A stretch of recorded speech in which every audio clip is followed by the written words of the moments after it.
And we are unmuted. Alrighty. Can somebody indicate in the conversation chat box if you can hear us? Yeah, I'll try to talk back if they can unmute themselves. Yeah. Oh, Whitney. I'm on the phone, and yes, we can hear you. Loud and clear. Awesome. Great. Thank you so much. Cool. So if you get started? Cool. I think we're going to go ahead and get started. We are a couple minutes past time, but we wanted to make sure we have enough time for our virtual friends who are joining us on Skype to get signed in, and friends who are coming in. Make yourself comfortable. There are lovely refreshments that Martha and company have provided, and we're really here just to share some information and talk with each other. So even though we have a lot of info that's going to go this way, we really encourage you. Ask questions, ask for examples if you have examples. This work really centers around engagement, so we want to make sure that it works that way. If you need any need to take a stretch break, please do. Martha knows exactly what. Restroom is just out to your left. Restroom It is single use, so. Cool. I also, generally speaking, I'll also put out there, because mostly it's easy for me to forget. We have friends who are here virtually. We've actually put the chat box up so that if you notice that one of our friends is like, hey, I have a question, feel free. And you're ignoring someone, or make sure that we're getting to that. We'll kind of be hanging out a little bit up here, even though I think our style is usually to move around, but we want to make sure our friends on Skype can hear us. That was a whole lot before I even told you who I was, right?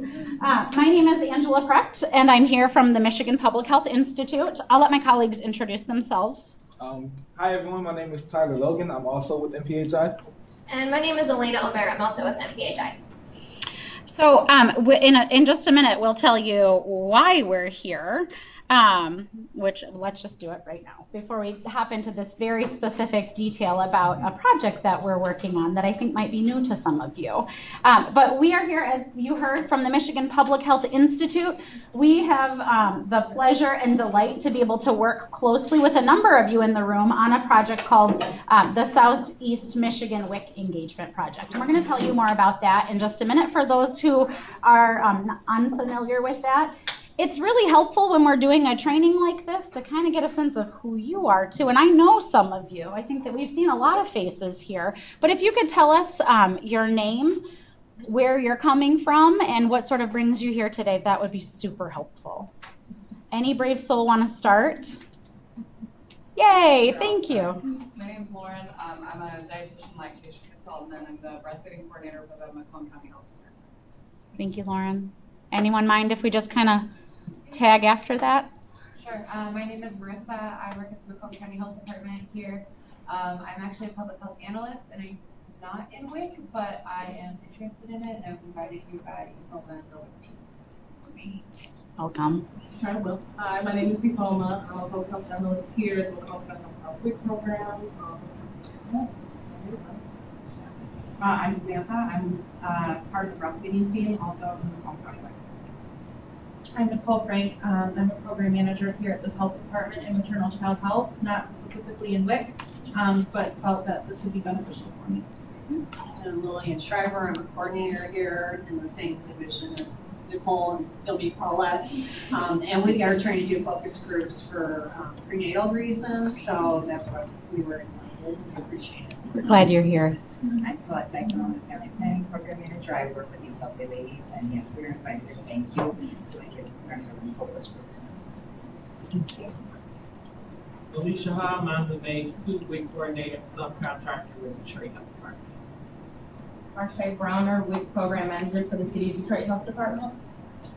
Holly Baker, I'm the Social Worker for Maternal Infant Health at the St. Clair County Health Department. Hi, I'm Lauren Woodland. I'm a health educator on the nursing team at St. Clair County Health Department. Sydney Wainwright, Promotion and Retention Coordinator for the Detroit Health Department program, and I'm here because we want to be a facilitator. Thank you, Sydney. Boyowski. I'm the WIC coordinator at Community First Health Centers, North Macomb.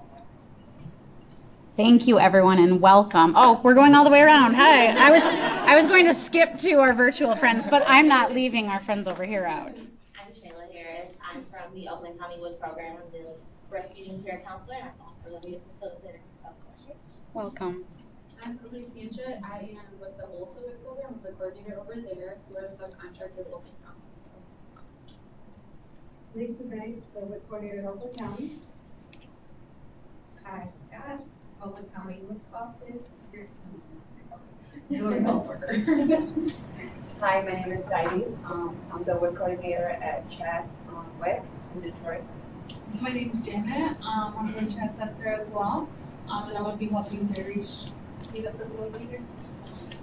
Hi, I'm Leah Bennett. I'm a WIC dietitian at Macomb County. Yay! Come on, you're going with me, really? Hooray! I'm Martha Brooks, coordinator for Macomb County. Now I'll say thank you all, smiling faces. Those of you who are on our Skype call, could you please take a moment to either unmute yourself or write in the chat box who you are, where you're coming from, and why you've joined us today.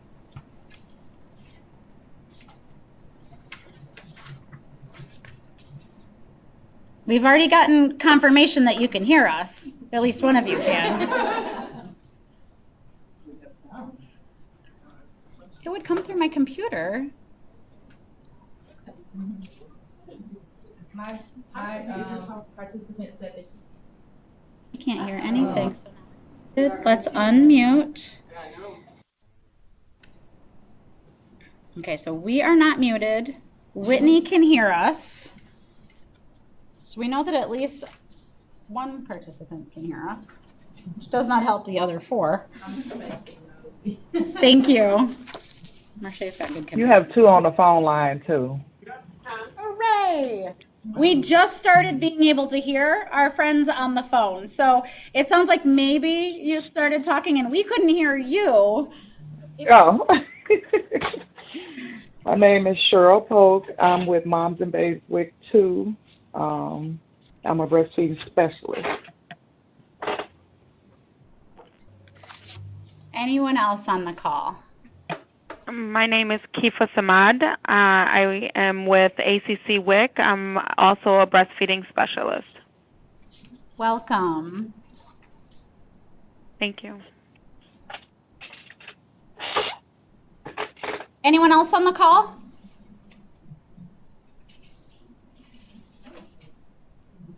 Whitney, are you talking and we can't hear you?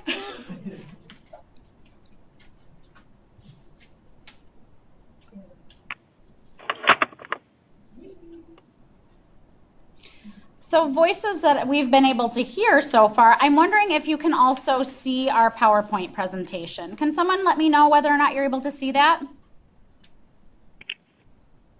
I actually printed mine out. Ooh, extra credit. Thank you. You're welcome.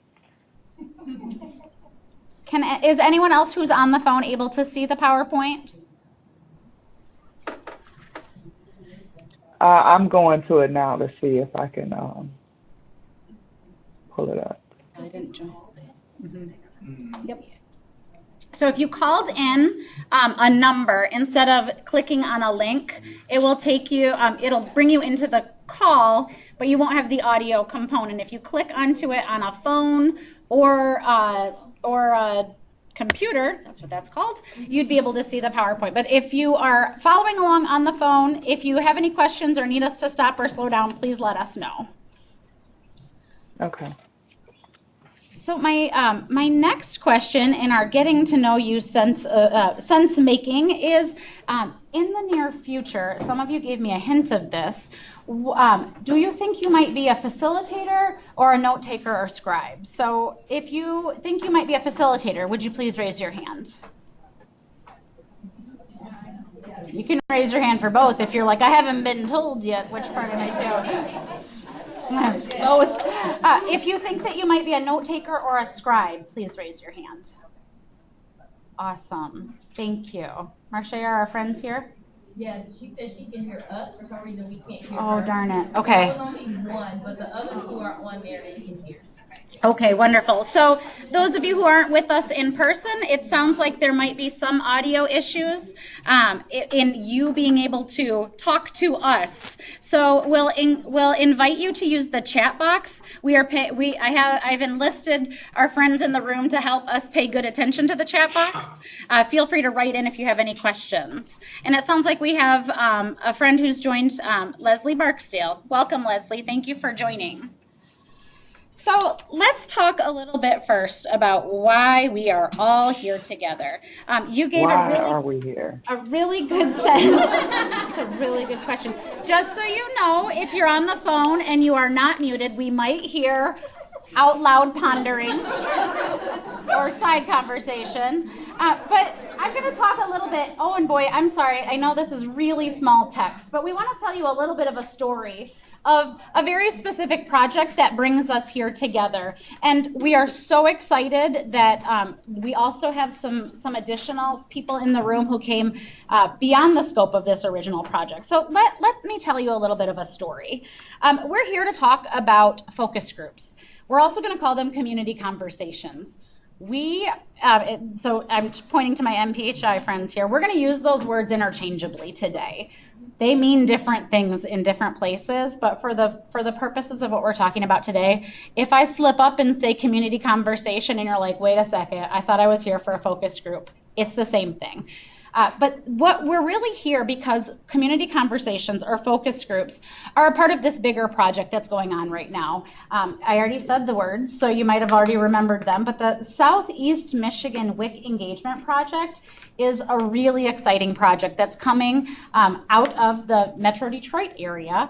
MDHHS, that's the Michigan Department of Health and Human Services, are funding this project to come together, bring local WIC providers together to really think through why there is a decrease, which I'll mention, it's a national decrease, why there's a decrease in WIC engagement going on in our state, in our country, in our region. So we have convened this amazing group of individuals who are representing WIC providers from around the area, and we're getting together to really talk about why is this happening? What do we know? What don't we know? How can we make a plan in the near future?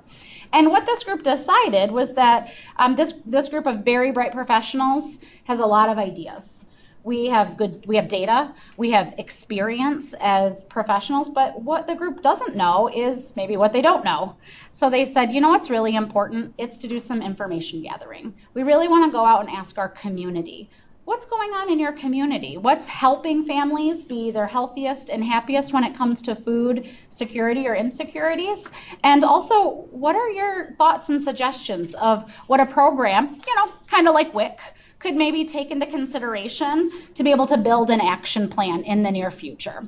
So that's really what brought our initial group together, and really the main goal for the entire fiscal year 2019, yes, is that the year we're in, is to really collect data. We have numerical data, we have words, but we want to hear from the community what their words are. So we're really focusing on that way, so we can hear what people are experiencing, and we can make some plans that are meaningful and relevant to those who are closest to the work that we're doing. And really, ultimately, what we're trying to do is make sure that we're all ready this summer, at least for our project participants, to go forth and really engage our communities in meaningful ways so that we get really good information that will help inform our efforts in the future. So that's really our goal here. I hear that there's also some other goals in the room. One thing that we were really strategic about is that we wanted to make sure that this work built capacity and also kind of lived longer than us. MPHI, I promise this is not a commercial or a plug, but one of the things that we do, partially to build some buy-in to us and what we're saying, We do focus groups all the time. This is something that we do a lot. And we were like, yeah, we can come in and do those things. But what if we trained our partners to feel comfortable and ready to do this themselves so that we can be there to support for sure, but so that they don't need us to do them, because we are all about working ourselves out of jobs, which feels ironic, right? But we want to make sure that we're building capacity where we are. So we want to share with you what we know. Granted, we've been doing this for a while now, so we can only give you some tidbits along the way, but that's exactly what we're giving. We're going to share with you our tips and tricks along the way. We are going to talk about some kind of typical patterns that oftentimes happen in focus groups. We're going to talk about things to pay good attention to, whether you're a facilitator or a note taker, and we're going to have some time to practice. And I should mention that the practice that we're going to be using today is the community conversation protocol that our WIC project is using. So we're not necessarily going to go over how to write the questions, because our WIC team has done that so far. We're also not going to talk too much about handling logistics. We're really talking about how to show up day of and facilitate the best conversation and document the best conversation. That doesn't mean that we can't talk about the details, but let's make it through the bulk of our content and see what we have left over. And if you have any questions about how do you come up with these kinds of questions, how do you do recruiting for these kinds of conversations, how do you wrap up from them, we can talk about that. But I have to give that disclaimer that we are sharing our experience and also that we're going to be using a very specific example today. Any questions or concerns? Cool.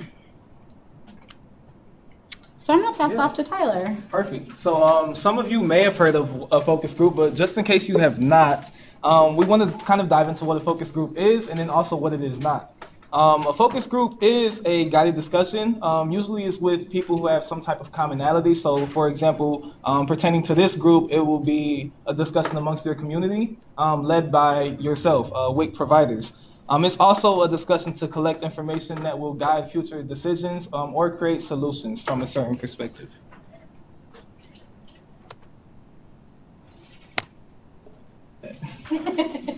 And then what a focus group is not, it is not an open forum or a town hall. It didn't go there. It didn't? Nope. You know what? I will stand here and I'll do it for you. What a focus group is not, it is not an open forum or a town hall meeting or a listening session. Meaning that people aren't just going to come and share stories and discuss things openly, and there's not like an objective in mind. You actually have an objective, and you will collect the information that will help you synthesize that and kind of move on from there. It's not an interview between two people.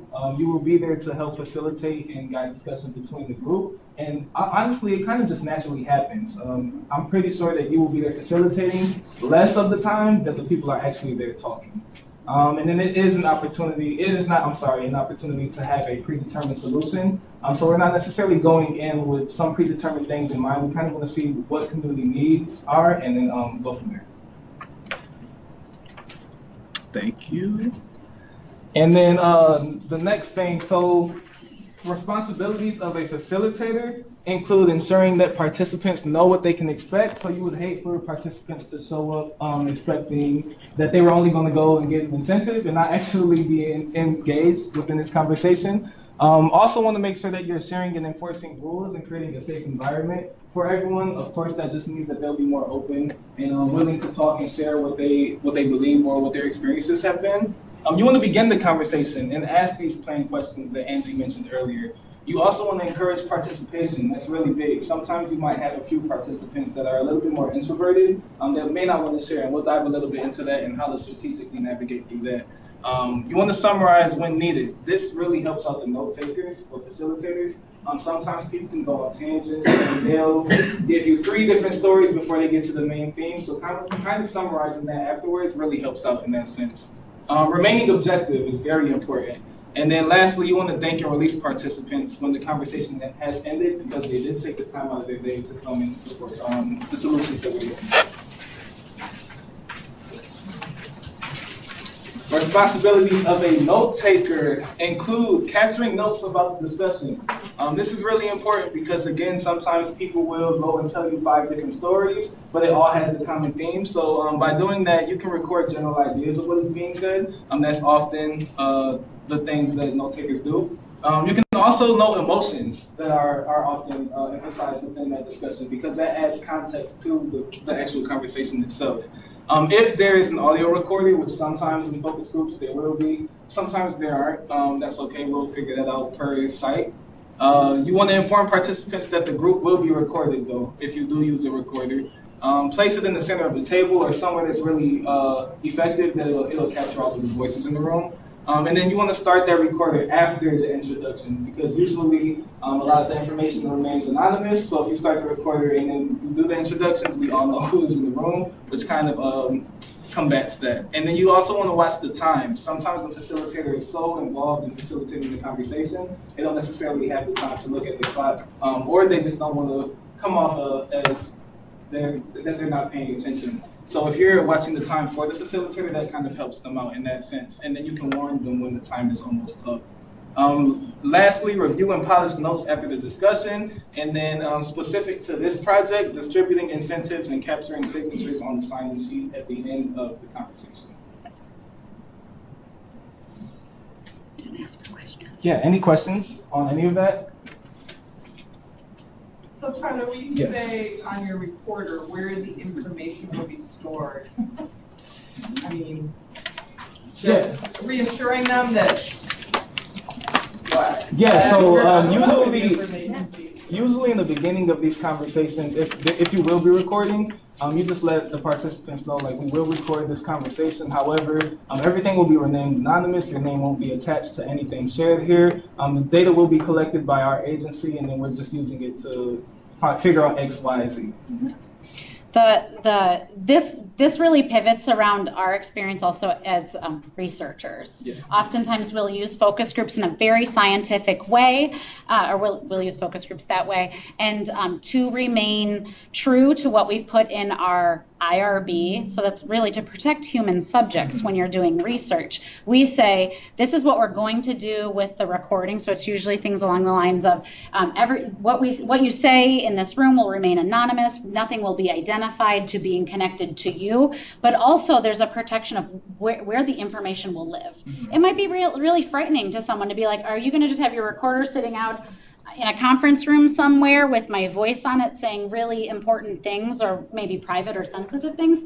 So part of what we oftentimes say is what we're going to do with it in the moment. We're going to use this to record all of your wonderful ideas. We're going to use it to document the story that you and your fellow focus group participants are going to tell, but also then what you're going to do. Like, so in our case, we say we will keep your recording in a locked cabinet until it's deleted. Sometimes that's important for people who are having particularly sensitive conversations, but you really want to be, whether it's the individual word that a person says to you or a smile that they give you when they walk into a room, you are saying, I hold and value what you're contributing to the highest honor, and I'm going to take really good care of it. But you want to tell them that you will also delete it eventually.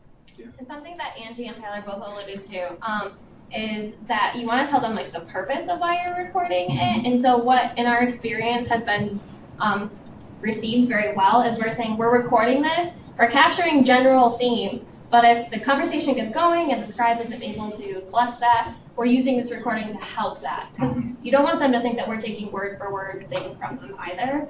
So just kind of providing that context there seems to be a little more comfortable. Yeah. And for the purpose of this project, they don't actually have to sign consent. It will be more so informed consent. So after sharing that with them, they do have the right to leave if they would like, but most likely, I've never experienced anyone actually get up like, oh, you're recording? I'm out. So I think it will be fine. Any other questions? Okay, cool. So let's talk about some of the skills that we're really trying to either reinforce or build when you're thinking about both facilitating and being that scribe or note taker. We tend to use those words pretty interchangeably, so also catch me on that. If you're like, what is she talking about? It says note taker. Scribe's the same thing. So I would argue that there's probably a million things that make someone a really, really good facilitator. But when we sat and thought about it and looked at some of the literature, it really boils down to these 5 things that we think when we train staff are really, really pivotal to build within yourself and be paying really good attention to. And the first is listening. This is so important. And I would argue also that we listen for sure with our ears, but we listen with other things too. So let's start with our ears. When you're listening with your ears, you are really trying to pay attention to the words that are being said and the meaning behind it. And there's where you start to also listen with your eyes. Because when people are sitting like this and telling you something, or they're frowning, or they've got angry lines, like I get, you're also understanding their meaning. Wow, this is really important for you. And you're attending to that. So you're listening with your ears to hear all of their words so that you can know when everyone's done with the question, but also maybe know when to probe a little bit deeper. Oh, I heard you say something really important there. Tell me more about that. Or it seems that we're done here. Let's move on to the next conversation. You're also paying attention with your eyes. So you're listening to see what body language is like. Are your participants feeling comfortable? Are they leaning in? Are they leaning out? What does that tell you about how connected and engaged they are? So you're also listening to that extent with your eyes. You're also listening with your own body. So has anyone here ever heard of active listening? I'm seeing heads nod. Active listening is basically what you as a listener are, what hints you're giving that you're interested. So you're kind of leaning in. It's the same thing that I was saying about one of your participants. If you are closed off and you're in sort of a combative stance, it's not always great active listening. Someone might be like, oh, I see from her body language right now, she doesn't like what I'm saying as my facilitator. And you do have to be careful about that as a facilitator, because oftentimes participants, they want to come there and they want to be understood and they want to be accepted. So they don't want someone up there being like, what are you saying? You know, so you have open body language. Your arms are not crossed. You're not kind of given that what is she talking about kind of stare. You're really keeping yourself open, and you're indicating to them by making eye contact and by maybe like moving in, you're showing them how interested you are. So that is incredibly important for someone who's telling a story, that the person who came here and took them away from their family or their job or their home for an hour and a half really cares about what they have to say and what they have to contribute. So we're listening with all sorts of parts of our body. We're also using silence. So in my mind, silence does go under listening. Silence is the hardest thing to deal with as a facilitator. I promise you, it will probably be the thing that makes you the most uncomfortable. And it's a learned skill, being able to let people sit. It's really important that we let some of the people in our room really think about it, because not everybody, you ask me a question, I will blab 2 seconds later and I'll be ready to talk. There are other members of your group who are like, really want to think about that for a minute. I'm a processor. I'm maybe a listener myself, and I really need to sit with my thoughts. So silence is terrific for letting some of those processors process. It's also really important. You're going to have people who are shy. We need time for them to sort of feel ready and welcomed. And on the other side too, sometimes silence makes people talk. It's an interesting situation when you bring a bunch of strangers into a room together. And even though, at least for the WIC project, everyone's been invited for a very specific reason, and we would think that people are ready to come in and talk, people are going to need to warm up a little bit. So feel free to use silence. I'll be honest, silence is my hardest thing to overcome sometimes. And when I was first getting started with facilitating, sometimes I would just count to 10 and say, okay, I can talk after 10. But something to give people some time and space. It's more awkward for you than it is for them, I promise you. Any questions about listening when we talk about different kinds of listening? Okay, so let's talk about rapport building. This is the connection. This is saying, I honor you, I value you, and now we have a relationship when someone walks in your door. And that starts when they walk into your focus group and you're saying, I am so glad you came. Welcome. Help yourself to refreshments. Find a spot to sit. Your kiddo can sit next to you. This is my name. Let's build a relationship together, because you're coming here giving me something really important, which is your lived experience and your thoughts. So you're building a relationship with everyone who walks in the door, and I encourage you, think about your job is to maintain that relationship from the minute they walk in to the minute they leave. So you are welcoming them. You are really trying to get everyone engaged engaged, and we have some tips of what to do along the way in terms of making ground rules and how to maybe probe for more information. You're doing things along the way in the conversation, and then when they're getting ready to go, you're going to keep that relationship going, and you're going to say thank you so much. It was really great that you were here. Thanks for taking time out of your busy schedule. Thank your families for letting you come here today. We can't wait to talk to you again. Like, you're really keeping that relationship alive the whole time. If people do not trust you, they will not talk to you. They will not answer your focus group questions. If they're like, who's that lady? She didn't even say hi to me. I don't know if I'm in the right place. They might be the person who stands up and walks out. So really think about stoking that relationship while you have participants in front of you. The next is neutrality. And this is extra hard when you are having a conversation about something that is very, very close to your heart and your work, which I think a lot of us in the room are being faced with this summer when we're conducting these community conversations. We really want to make sure that we're not leading participants into a certain area. Like, don't you love WIC? Isn't WIC super amazing? And don't you think that it's just the best program ever? It probably is for you, and probably is for many other people, but we want to remain neutral as facilitators. We're saying, I might have all sorts of affiliations. I'm just here to listen to you. I do have some questions that I'm going to ask you, and I'm going to stick to those, but I really want you to tell me about this. And I will encourage you to try to figure out a way to compartmentalize. If someone says something that's like, oh, that kind of hurts my ego or my experience because maybe I'm a part of the program that someone is talking about, you're going to put it in a safe little space and you're going to decompress it later. And we're going to give you our phone numbers. You can call us if you need help with that. It's tough, but you're going to remain neutral to say, I am welcoming of all of your information, because you don't want to lead them, and you also don't want to close off doors. So if someone says, yeah, my sister, she did WIC and it was really terrible, and you're like, oh, and they start to either see body language that you don't like what they're saying or it's making you uncomfortable, that person might be like, oh, I went down the wrong path. I'm not allowed to talk about that. And we don't want to present anything as being off limits to our friends that join us for focus groups. So we're going to do our best to be neutral third parties to the content that we're delivering. Does that make sense to everybody? Okay. We're also going to be flexible, which is really tricky when you're learning a brand new protocol, and maybe this is a new thing for you. So what's most important here, and I think that a lot of the people in the room, this will resonate, your experience in clinical care is really going to help you here. You're used to pulling alongside people, right? Like, you know how to come up alongside someone in the community who's going through something. You're going to do the same thing as a facilitator. If someone kind of goes this way in the conversation, you're going to find this balance, and you're going to go with them for a little bit. You're going to let them have their conversation. They'll likely answer your questions. They might tell you a whole other story that you didn't ask for. That's okay. We're going to follow them along because they wouldn't say it if it's not important. So we're going to listen to them. We're going to follow them where they go. And eventually you'll work your way back. And I'll get to that one in a minute. That's time management. These two oftentimes come in conflict with each other. But you will be flexible. In a protocol like the one that we've created as a group, sometimes people are going to answer questions out of order. They're actually going to answer a question that you haven't even asked yet.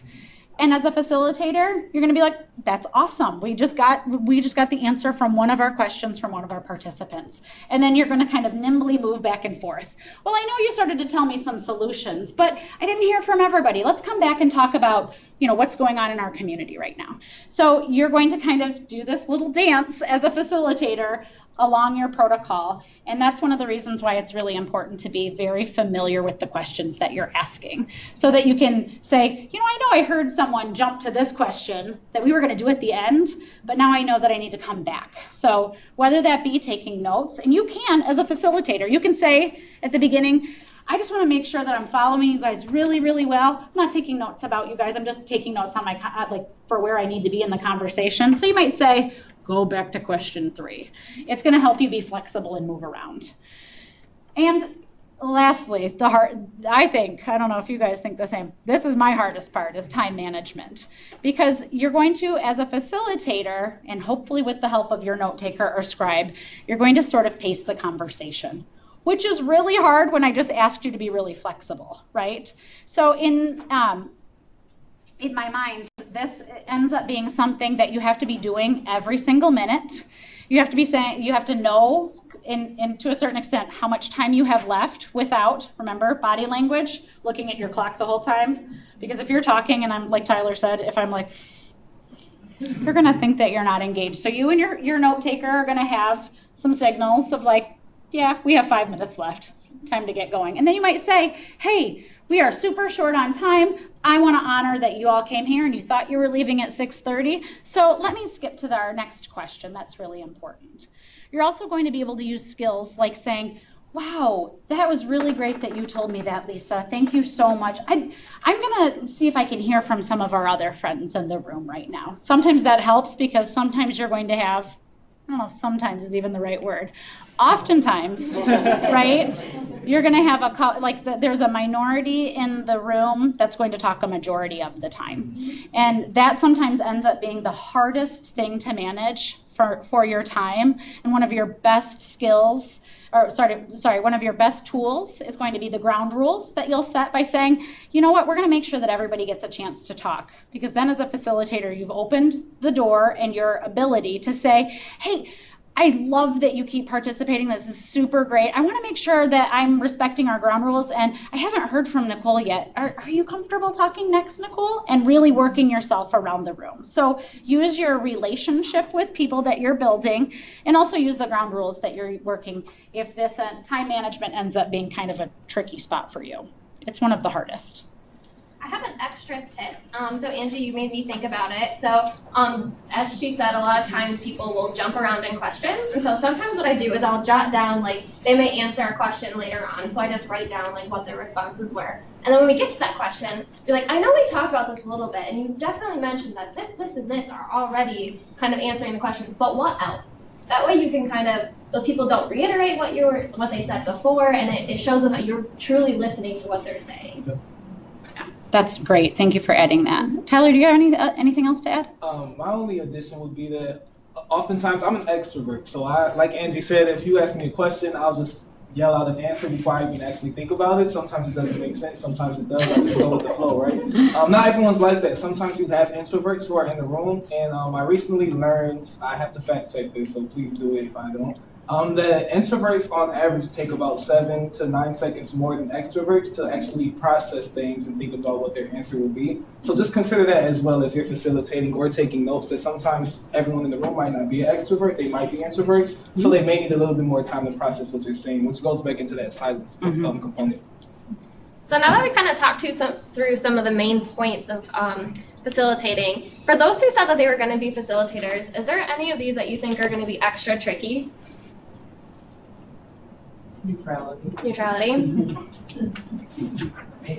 Yeah. Anybody else? For me, maybe flexibility, like if somebody's jumping away, oh, but wait, we didn't, yeah. Yeah. Check myself. That's not one of our questions.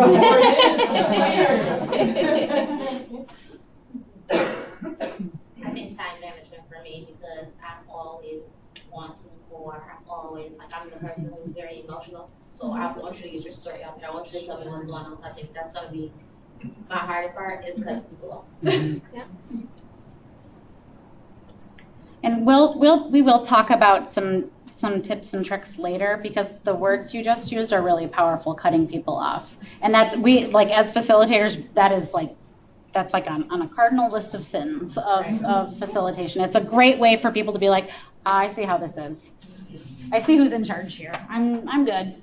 And so we want to be really mindful of that. And boy, can I relate to your problem that you've identified. And there are some tips and tricks of finding a lull in a conversation. Having ground rules save me all the time, where I'm like, I want to talk about this for a really long time, but we said that everyone would talk. Or I promised you at the beginning that I would not hold you 1 minute longer than we've stayed. So help me help you get out on time. And sometimes that kind of gives me permission. Because I want to sit alongside them, and I will go all the way to whatever conversation they want to have. So sometimes saying, we have a limited time. This could be a 4-hour conversation, but we know that it can't be today. So I'm going to make sure that I hold us accountable. So forgive me if I ask us to move forward. Sometimes just saying that out loud gives that permission. Any other thoughts or questions about these critical skills for high quality facilitation?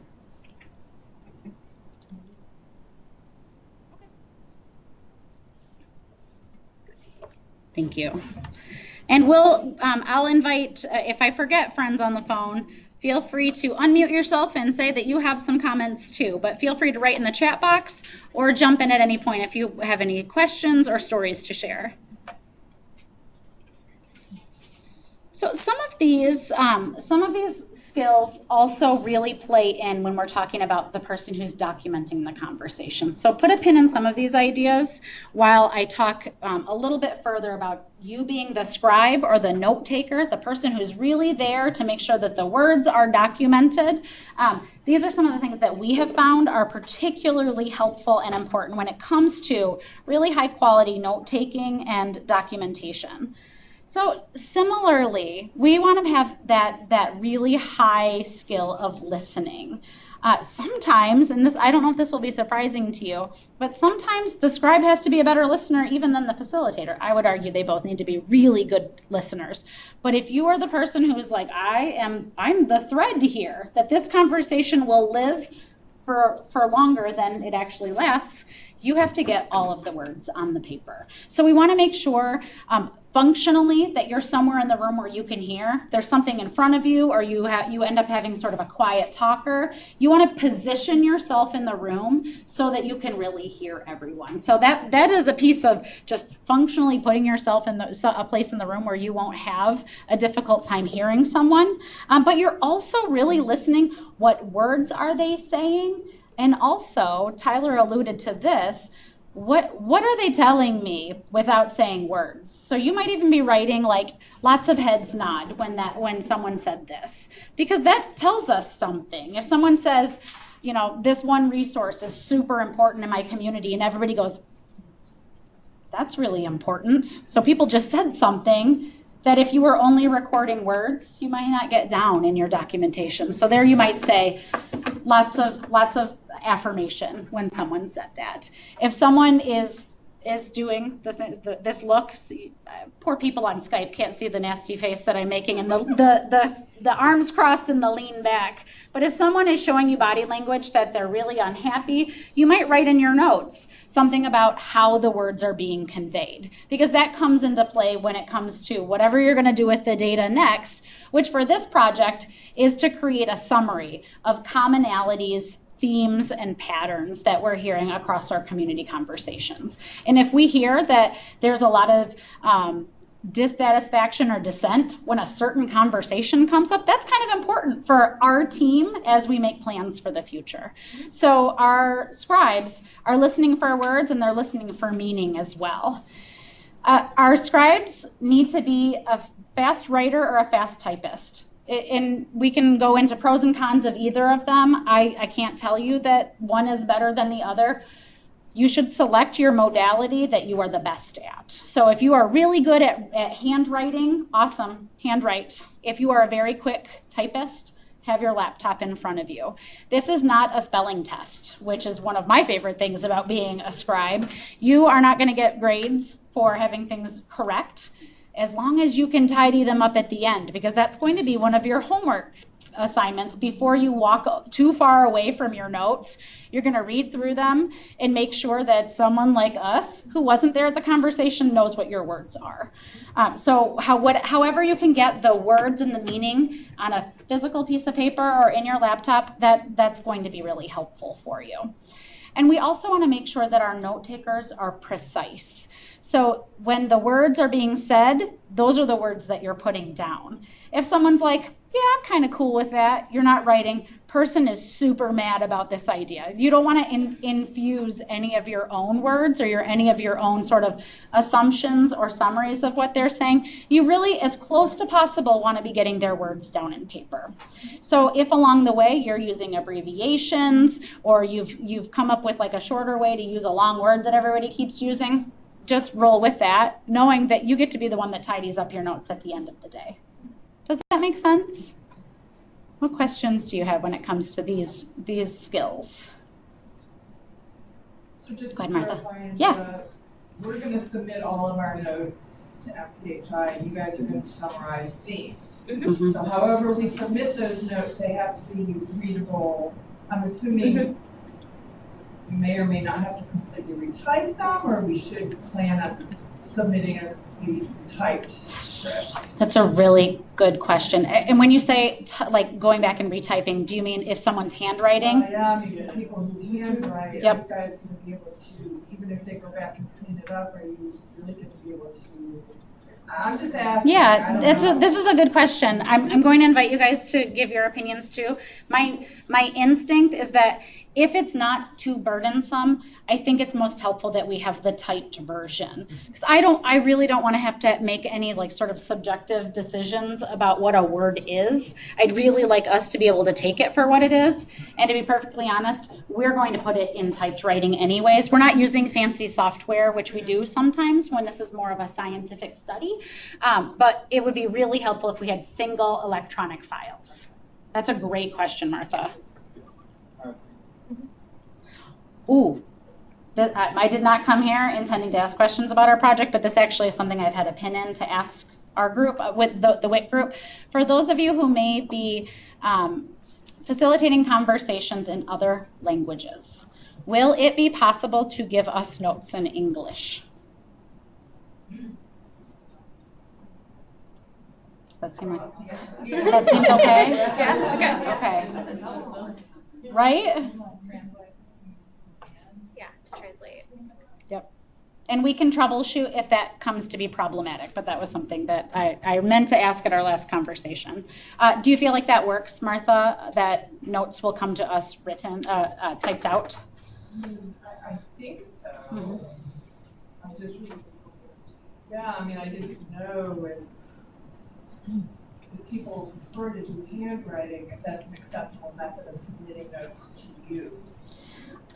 I think that it would be, as long as someone can just about pinky swear that we'll be able to read every single one of the words. Yes, it will be very hard for us if we get the first version. And if you've ever taken notes, handwritten notes at a focus group, you're going to have scribbles. You're going to have words that you think you're starting to spell right, and then later you're like, does that say elephant or equilibrium? I don't know. I think what my ask will be is that there is a copy that comes to us that has been reviewed, and that, we trust you all as humans. If you're like, yeah, a general human would be able to know what these words are, I would find that to be acceptable. There is the question of how you're going to get them to us, though. Like, I don't know if snail mail is going to be the most effective way, and I don't want you to lose your notes if the snail mail doesn't get to us, so we'd want to be scanning and keeping an original copy at your local agency. I think as a note taker as well, I've learned that sometimes people do answer questions before you get to them. So as a note taker, I'll hear that answer already been given, and I'll just copy and paste it into that section, whether we ask it or not, just so we can still synthesize that information in a more productive and efficient way. So usually it works better to type out the notes on that end, because then you're able to move them around more easily. That's a really good point. Any questions? So let's take a minute. I would like to ask you all a question, and we're going to practice what we preach and give you a few moments to think about it. I'm wondering if you might flip back to the page that represents the role that you think you might play first, whether it's a note taker or a facilitator. And if you could jot down a note or two about how maybe you have demonstrated some of the skills that are listed in the role that you'll be playing. So let's just take a moment. Those of you who are on the phone, feel free to flip back to either this slide about skills for high quality note taking, or this slide, skills for high quality facilitation. Jot down a couple notes about how you have demonstrated those skills, and I'll ask for any kind of patterns or themes or experiences that you can share. We also gave you 2 documents today, so one of which is the PowerPoint presentation that we're going over now, and we also gave you a toolkit that we put together, which has a little bit more details on those different, the listening, rapport building, neutrality, flexibility, and time management that Angie talked about. If you need to go back, you can use that.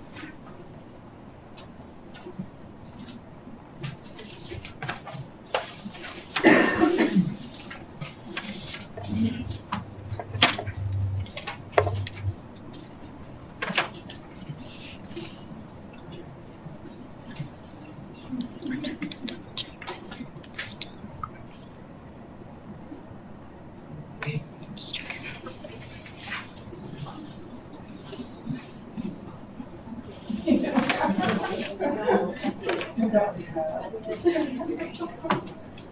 yeah.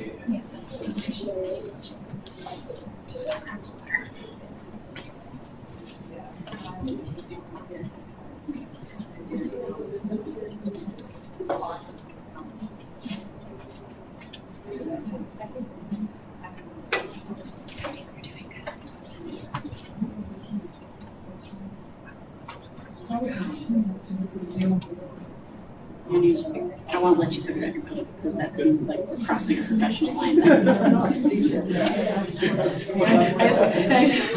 just want people to be watching and being like, What is, they're real close colleagues.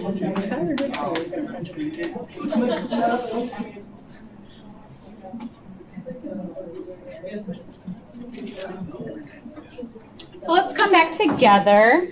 Would anyone like to share an example of how they've demonstrated any of these skills? Thank you, Marche. This, I guess it'll be like a good and bad. I think I'm very precise, so I really try to capture what's said.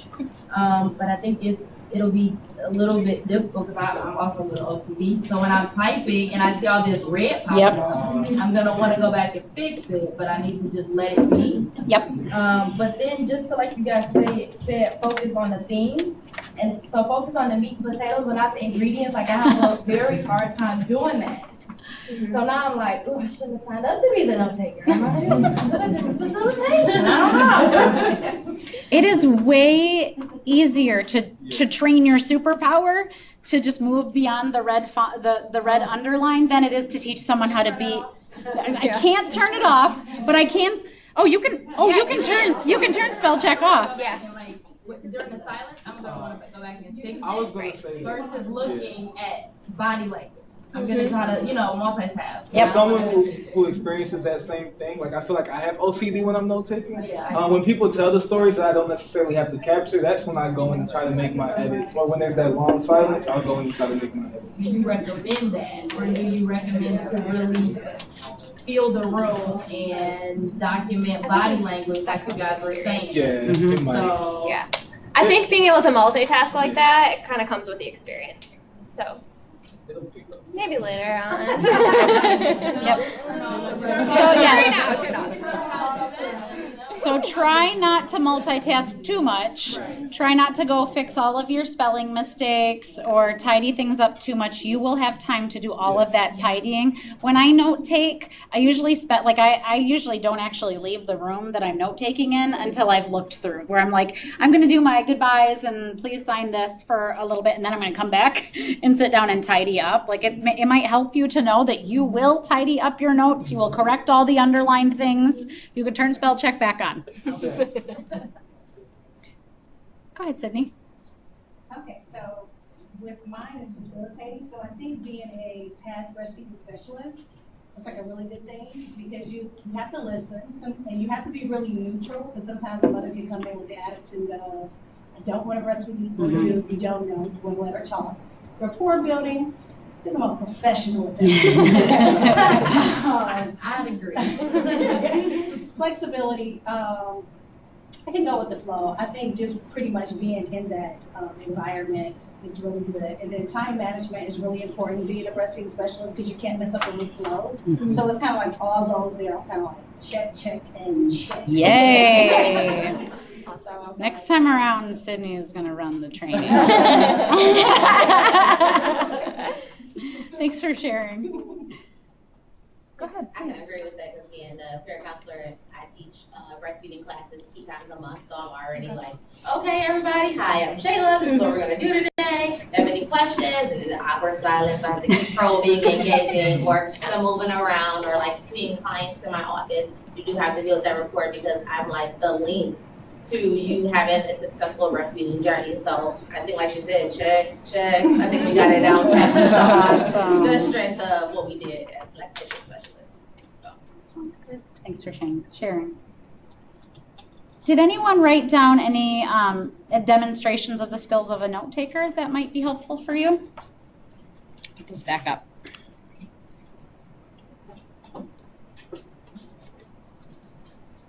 Go ahead, Lynn. No, I was just gonna say when I do nutrition counseling, one of the things that I do is take notes, because when I'm speaking with someone, I don't want to have to look like I'm busy typing or writing. I want to be engaged with them. So I try to take good notes so that I can go back and do a better note. But I find that one of the things I'm concerned about is that I may get too wrapped up in that. That I'm listening and I'm not necessarily writing everything down, or I'm writing certain things down like I normally do, and picking and choosing a little bit. So that's what I consider to be. It'll be a challenge.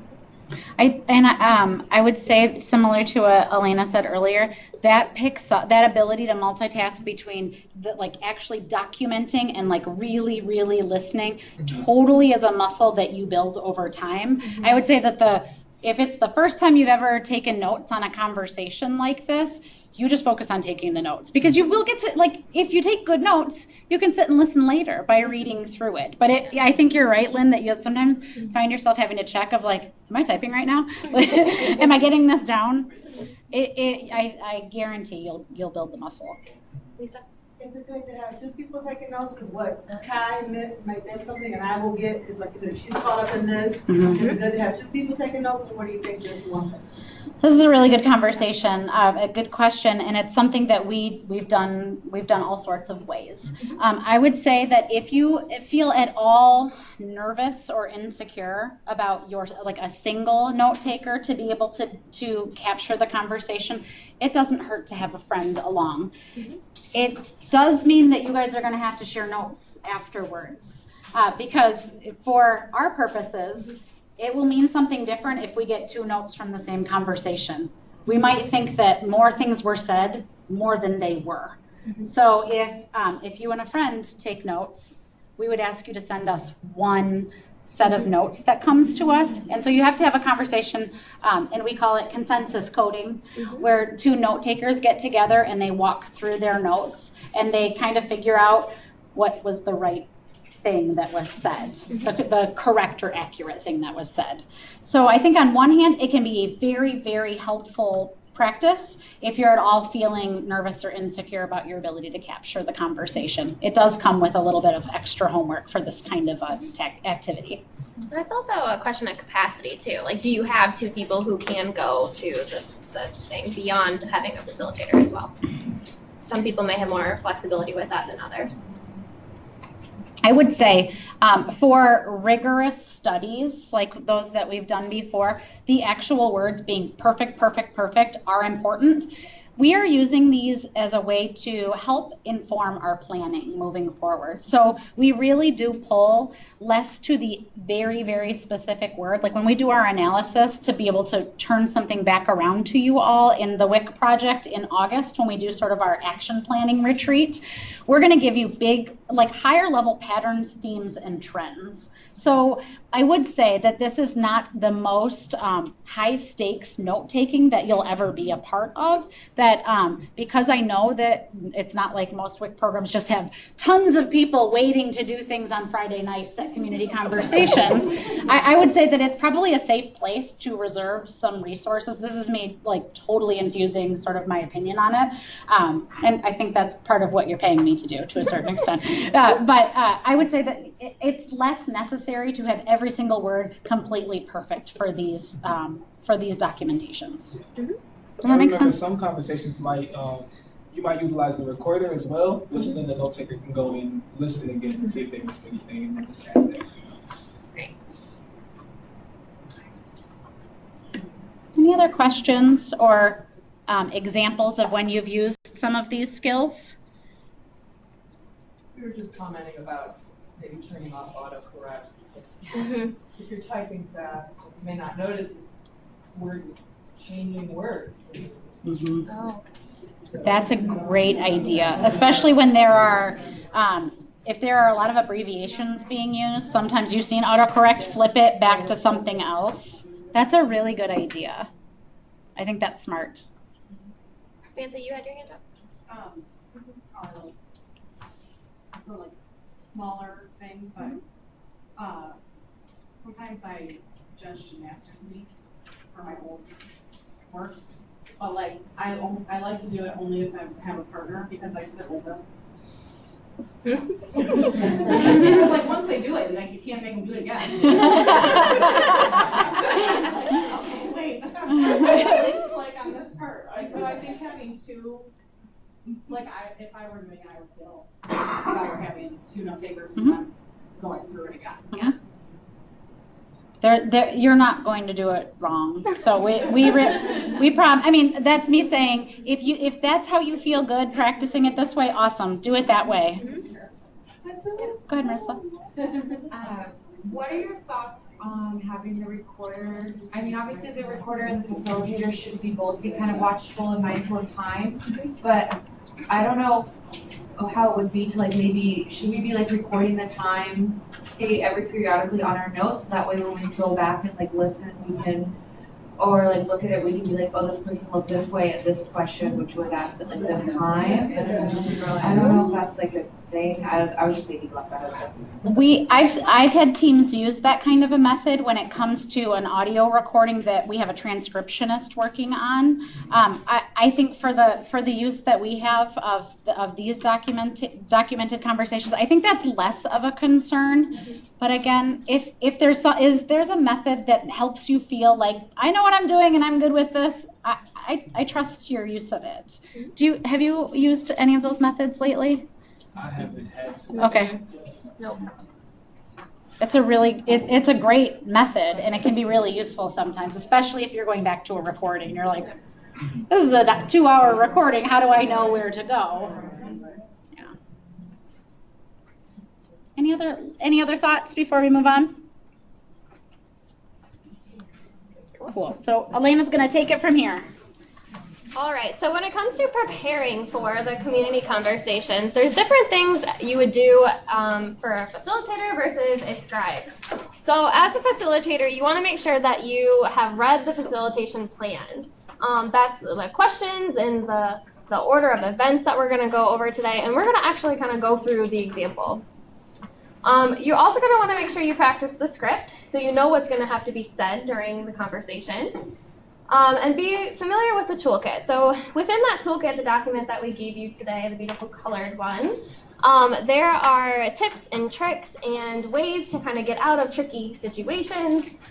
So if you are familiar with those, it may help you be a little more confident in the conversation. Another thing you may want to do as a facilitator, well, you definitely want to do, is make sure you have the materials with you that you're going to need in the moment.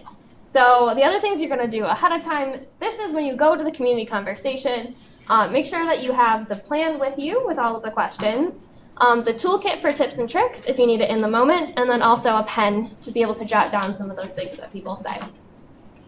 As a note taker, though, there are also things you want to do to prepare, but also for things you need to bring as well. So also be familiar with the plan and the questions, so you kind of know if some people jump around, if you want to type those notes in that section, or be able to be familiar to kind of know where the conversation is headed. Also prepare your note-taking template. So that is something that we brought today.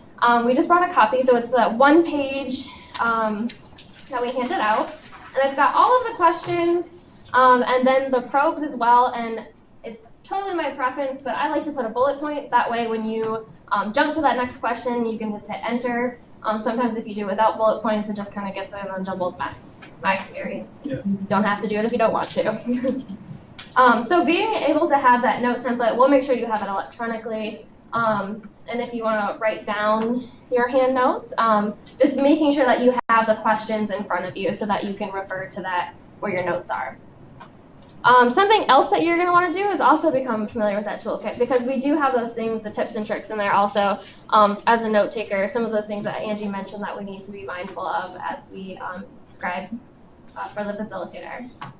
The scribe has lots of things that they need to bring with them to the community conversation. So the plan, so you have the questions, however you're taking notes, so whether that be the laptop and the scribe template, or if that's paper and pen with the questions.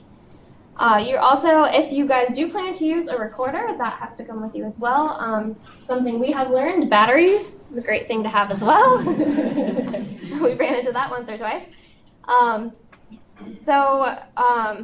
Those are some of the things that we want to have. Something else I forgot to mention, with the template for the Scribe notes, we also put on there, at the very top, it says, I want to say date, location, facilitator name, and Scribe. So that helps us as well. So if we are going through them, the location and the date helps us figure out which conversation we're talking about when we're coming up with those themes. But the facilitator and the scribe also help. So if we have a question on what something means, we know who to reach out to instead of trying to track the person down, through the grapevine. So another thing too, these are things that will help you prepare for the conversation. But if you go back home after today and you listen to the recorder or you go through the toolkit and you're like, this doesn't make sense to me, I'm nervous about this part, we're also going to provide our contact information. So you can call or email any one of us with questions or concerns to help you through and be prepared for the community conversation. Are there anything on here that you think is going to be a challenge? Awesome. So I'm going to walk us through the facilitation plan itself. This is in the presentation. You also have these chunks within your toolkit that are a little bit bigger font if you need them. So the facilitation plan has 5 sections to it. The first section is talking about the welcome and introductions, making people feel comfortable, letting them know that who you are, why you're here. We're also going to talk about the purpose. So why did you have them come into that room for that day? Making sure that they know their expectations and what you're asking of them. And then also ground rules. So we have this lovely example of ground rules. You don't necessarily have to have them up on a giant piece of paper. That's just something that we have done in the past so that it's easy to be able to say, I'm going to refer back to our ground rules and make sure everybody has a chance to speak, something like that. But you certainly, yes? Is there any way for us to have those ground rules emailed to us? They're in the plan. Yes, absolutely. Nope, you're fine. So yes. Yes. Already on it. But you don't necessarily have to have them big and printed. You can also, as part of the script, we're going to say them verbally as a facilitator. And so you can always just remember back to our ground rules. Let's see, we also have the focus conversation, or the focus question. So that's really the meat and potatoes of the conversation. It's going to last by far the longest. And it's mostly the participants talking, right? And then there's going to be a closing, which is the wrap up and thanking them all for coming and making sure that they feel valued for the input that they provided that day. And then also making sure there's any incentives are given out to participants. So when you're looking at these 5 sections, the welcome, introduction, the purpose, and the ground rules are all that front-loaded thing. That should only be about 12 minutes. And then the closing at the end is only about 5. So when you really look at the focus questions, that is like an hour and 15 minutes worth of your conversation, which you may look at the questions and be like, how does that take up that much time? But I promise you it will. It'll go much faster than you think. So we're going to go through each section individually. As Angie said, you guys might be here not necessarily for the community conversation itself, but this is the example that we're going over today. So in this community conversation event, participants are going to come in, they should be greeted, make sure they feel welcome, have them sign in on the sign-in sheets. There's food at these conversations, so telling them, go ahead and help yourself, make a plate, let them know that if there's kid activities, where those are, what their kiddos may be doing. And then tell them that we're going to get started at whatever time or shortly, just so they know that they're not indefinitely sitting there. Also letting them know about how long the conversation is going to last, and tell them, what time that they're going to be done. So that way, again, just being clear with expectations, what time that they should be able to leave. So those are all things that you may say as people are coming in. You may choose to say it as like a blanket opening, but it tends to be less formal, right? So I'm going to run through the script as an example for the welcome and introductions portion of the community conversation. So welcome and thank you for taking the time out of your day to come and speak with us. We are truly appreciative of your thoughts and perspectives and the unique things that you bring to these community conversations. The information that you provide today will help shape families in Southeast Michigan who are supported by our program. My name is Elena, and I will be here to facilitate our discussion today. So my role as a facilitator is to be neutral and to keep us at a pace so that you can all go home when we're done at whatever that may be. I will also make sure that everyone has the opportunity to be heard, which is one of our ground rules. I brought with me Tyler. He'll be taking notes and writing down the great thoughts that you have in our conversation. With that being said, I want to make sure everybody knows that the responses are anonymous and that your name will not be tied to anything that you say. At this time, I want to go around the room and have everybody introduce yourself so that we're all familiar in the group. So that would be an example of what we would say. We have a script for you, so as a facilitator, all you have to do is read through it. This part is only about 5 minutes. That didn't take 5 minutes. But if you end up having questions or have people that want to talk through a little bit more about like what WIC or like why they're here, something like that, it's part of the purpose, but you may run into it right away. So with that example, when people introduce themselves, would you ask them just to use their first name, or is it not really matter? I typically just have them introduce themselves, and then whatever the first person starts, it pretty much carries around the room. Yeah. Yeah. But that's, remember, if we do use recorders or if you're Scribe, you don't pay attention to that part. It's just helpful for that rapport building. Yeah. How would you recommend that we introduce ourselves as a facilitator and note taker? Because I'm the manager, but I don't necessarily know if I want to say that because I don't want to skew what people would say about the program. Yeah, I would just say, my name is Marcia, I'm here as a facilitator. Okay. Because they don't really necessarily need to know that you're from WIC. Okay. So after that example, I'd like to ask you guys, what did you notice? As me as a facilitator, through the script. You were pleasant. Okay, thank you.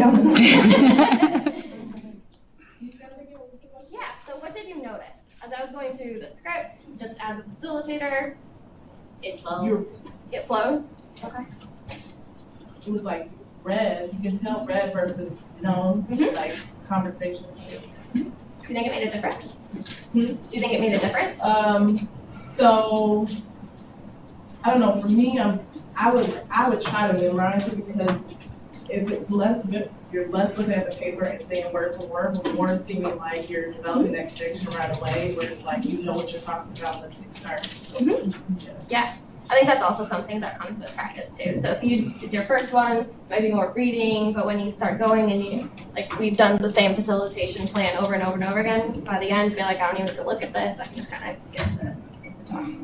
Yeah, that's the same thing. So it wasn't word for word. You got around to the same point, but it wasn't word for word. Yeah. I don't know that I would use the word facilitator. If it was me, I'd probably just say I'm going to be leading the discussion today. Because I don't know that a lot of people would know what that word means. Yeah. Think about the demographics of the group that we are in front of.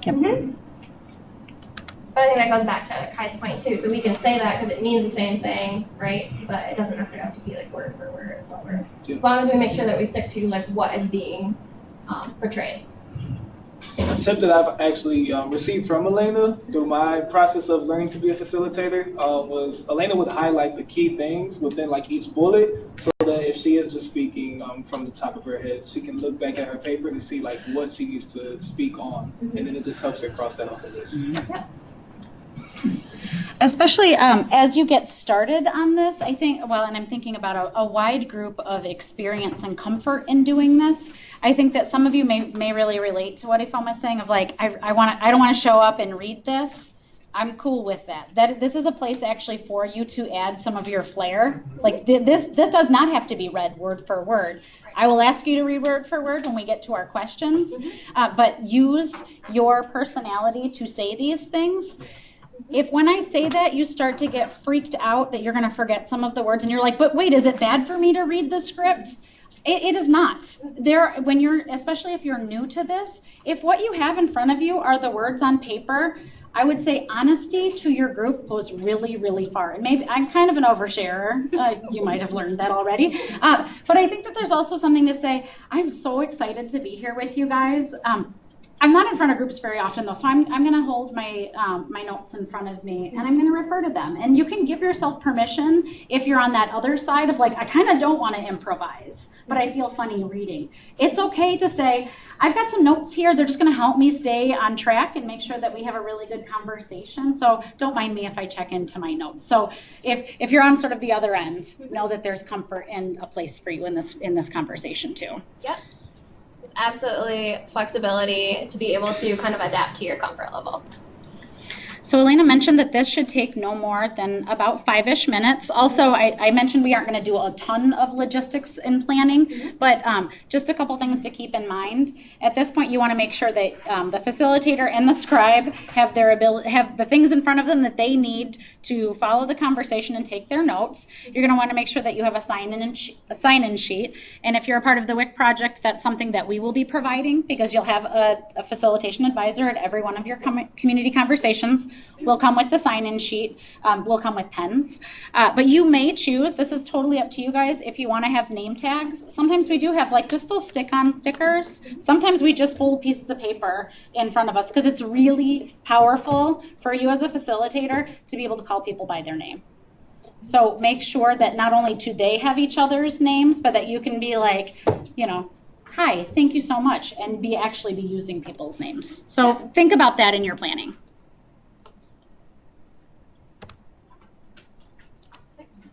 So the next part of the facilitation plan is the purpose, the reason why they are all there. This is a very short one, no more than 2 minutes, and the script is right in front of you in the presentation or the toolkit. Can I have a brave soul to volunteer to facilitate this part for the group today? All right, let's hear it.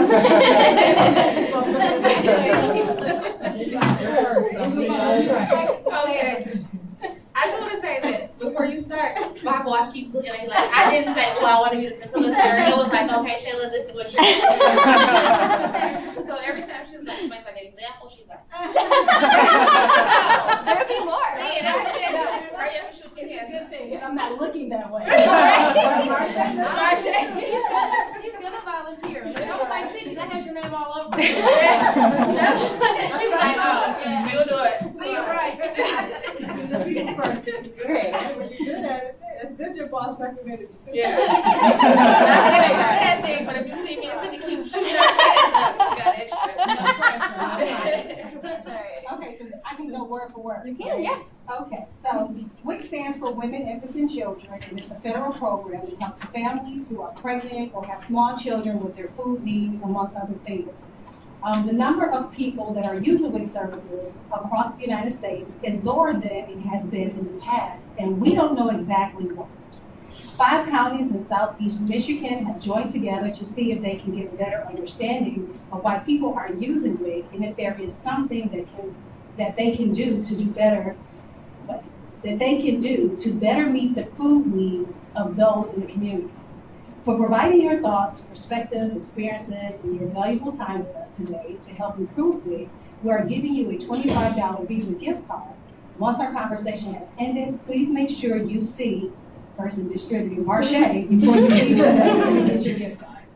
Woo! Great, thank you. That was beautiful. Yeah. So as a group, what did you notice? It sounded quite naturally, but even though you were reading it, you were able to read it without it sounding stiff. Right. Yeah, it didn't sound stiff. Yeah. Sounded personal. What else did you notice? It's kind of straight to the point. It answered the question most people are going to ask, when do I get my money? Yeah. The purpose of why. No detail about caseload down. Question. Go ahead. For incentives, have you found that it should be at least a certain amount in order to get people there? What is that crucial allowance that it should be? We aim for $15 an hour. Sometimes it doesn't work out that way.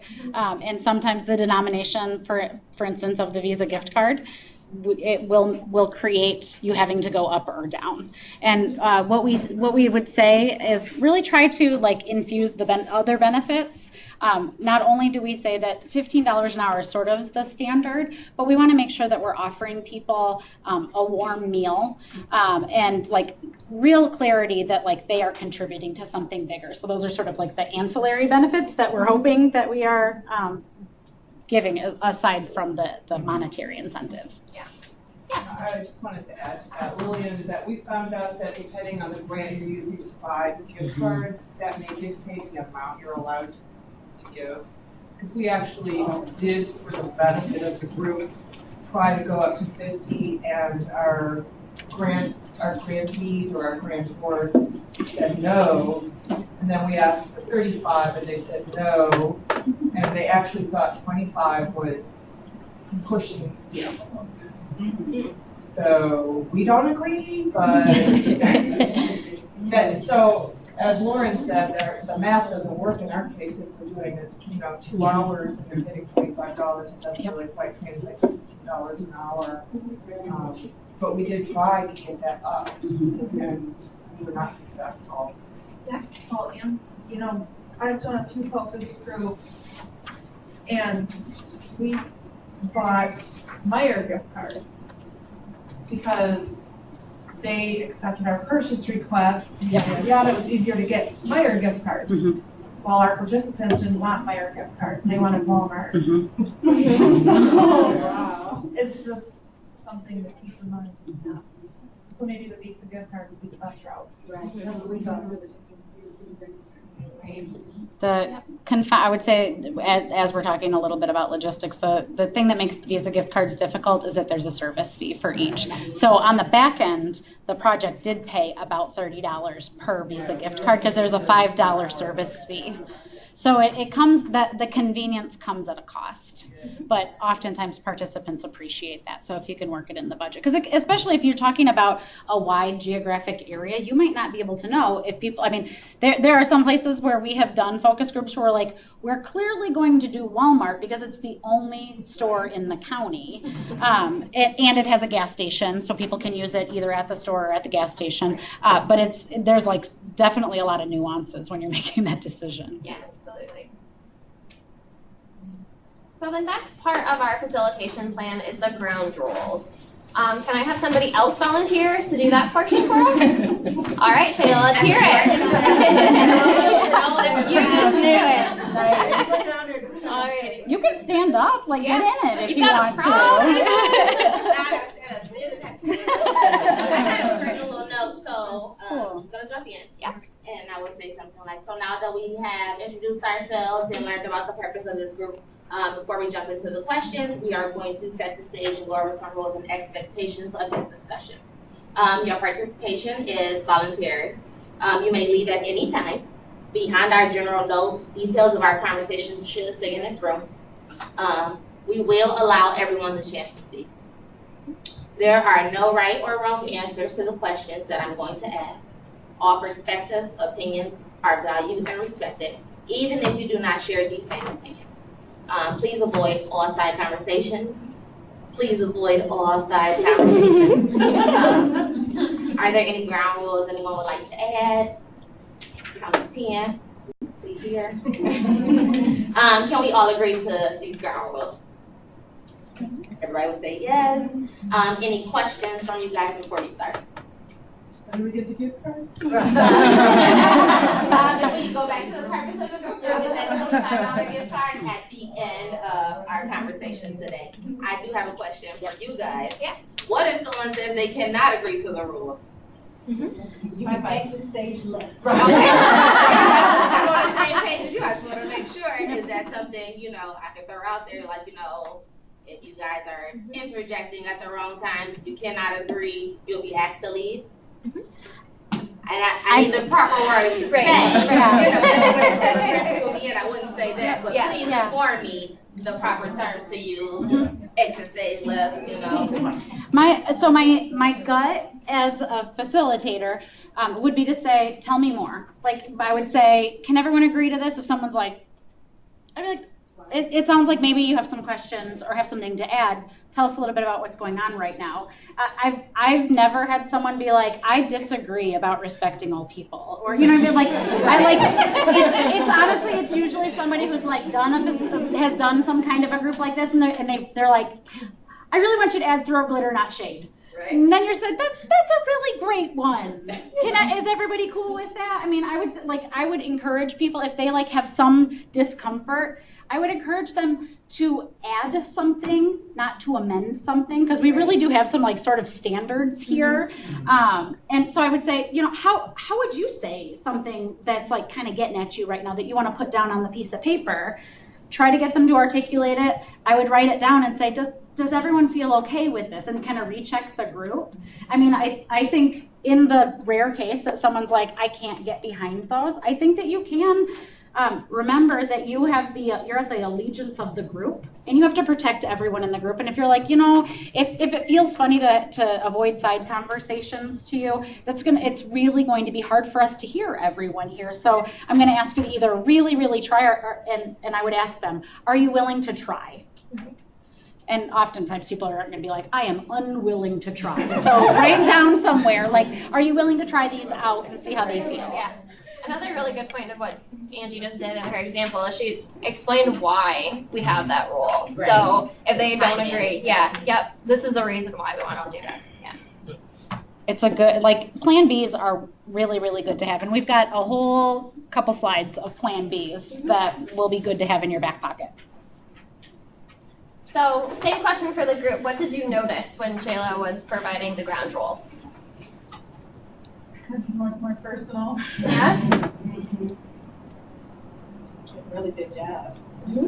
Thank you. Likewise. Any other feedback? Okay.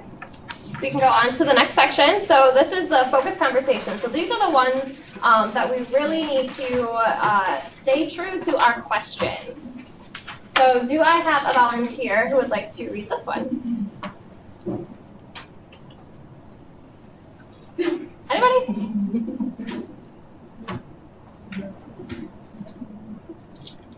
Yes, I'm going to read one question. Does anybody want to read one instead of the whole thing? I'm going to the restroom.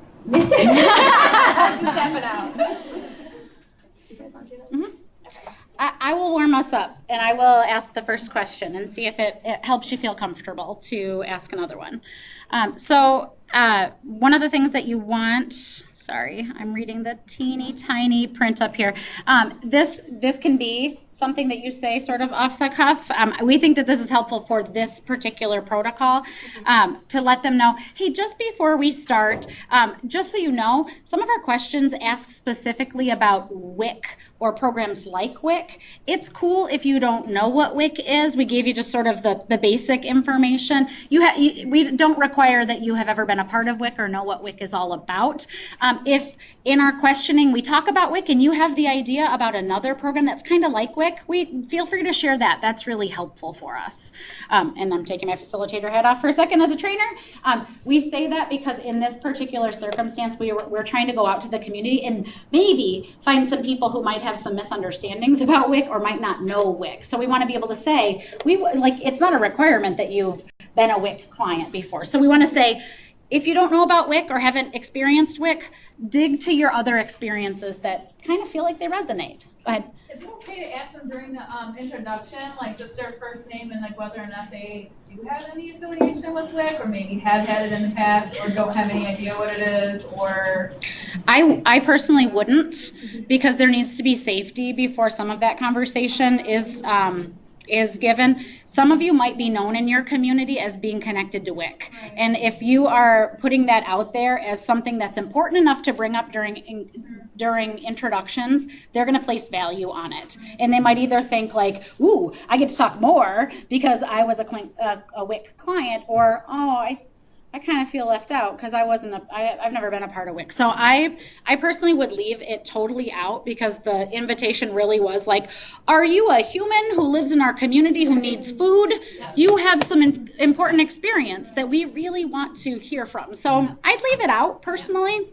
On the back end too, during registration, we did ask them questions to kind of get a better understanding of whether or not they have engaged with WIC or if they know what it is. So we have that information, but again, we don't want to really tie it to the individual. So first question is a warm-up question just to get people talking and for it not to be super scary and just to kind of like do some environmental scanning of what's going on. Not having enough healthy food to feed your family is a real situation to some people living in Southeast Michigan. Tell me about what this looks like in your community. And then you'll wait and you'll use silence. And you might have people who are like, I can't wait to talk about this. But this can be a hard conversation to start out with. Some people are like, what do you mean, food? What does this mean? And so you'll wait and you'll just kind of make eye contact. And somebody might answer. And if they don't, you have some probes. So if your team is not grabbing on, because maybe the words aren't the right words, because we can't make words that are universal for every single human being. We're going to give some other options of a way that they can engage in this conversation. On one hand, the group might be like, dive all in. And then you might be like, great, that was really helpful. And you're noting they didn't talk about any barriers. So you might ask this probe, or it's crickets and nobody's talking. So you might jump to the probe. Either way, you have a way to dig a little deeper. So you might say, what are the barriers to getting enough healthy food in your community? Gonna wait. People are gonna raise their hand. People are gonna look away from your laser gaze. They might talk, or maybe it's just not the right question for this group. And then you can say, let me put this a different way to kind of go a different angle. Are there any resources, programs, or stores in your community that really help make this possible? Access to healthy food. You might ask the question, when it comes to WIC or programs like WIC, what comes to mind when you think of these words? Are there any barriers or supports that you talked about that are unique to your community? Do you think access to healthy food is the same in other communities? You get to choose if you split those questions up. I will say, it's hard for somebody who's trying to process and answer questions to throw out multiple questions at once. So feel free to ask one, see how it sits. If you're like, they are not grabbing onto this, I didn't ask the right words, move on to the next probe. That's okay. Go ahead, Martha. Angela, as the note taker, would it be important that the note taker is typing in the actual question? Like, if you have to keep probing and rephrasing the questions to the note taker, make a note of that? I would encourage, so for this particular protocol, I would encourage you to stick to the script the most. So there's not going to be a whole lot of variation. So for note takers in the room, if you're going to electronically type out your notes, we encourage, and you have them all, well, most of you have them in your email inbox and you can get it from us. Have that document up that has it already has the questions written out. I would cut and paste these questions. I would throw them on a Word document. And as a note taker, I'd be really familiar with what they are, so that if somebody starts to go into a different question, I can jot it down over there. And if we all agree as facilitators of these WIC conversations to mostly stick to the script, no, I'm sorry, I shouldn't say mostly, agree to stick to the script, you can say things like, what else? Any other thoughts? Those I don't count as like sort of different questions. That's just a probe to get engagement. We're not going to be like, anybody been to Meyer recently?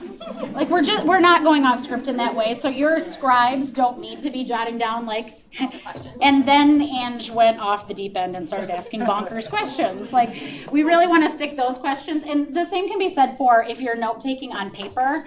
I do this too, where I will just have sheets of paper in front of me with the questions written out. I don't write front to back when I hand write notes because I don't want to have to be flipping back and forth. I want to be able to see all of them so I can be writing where the answers go.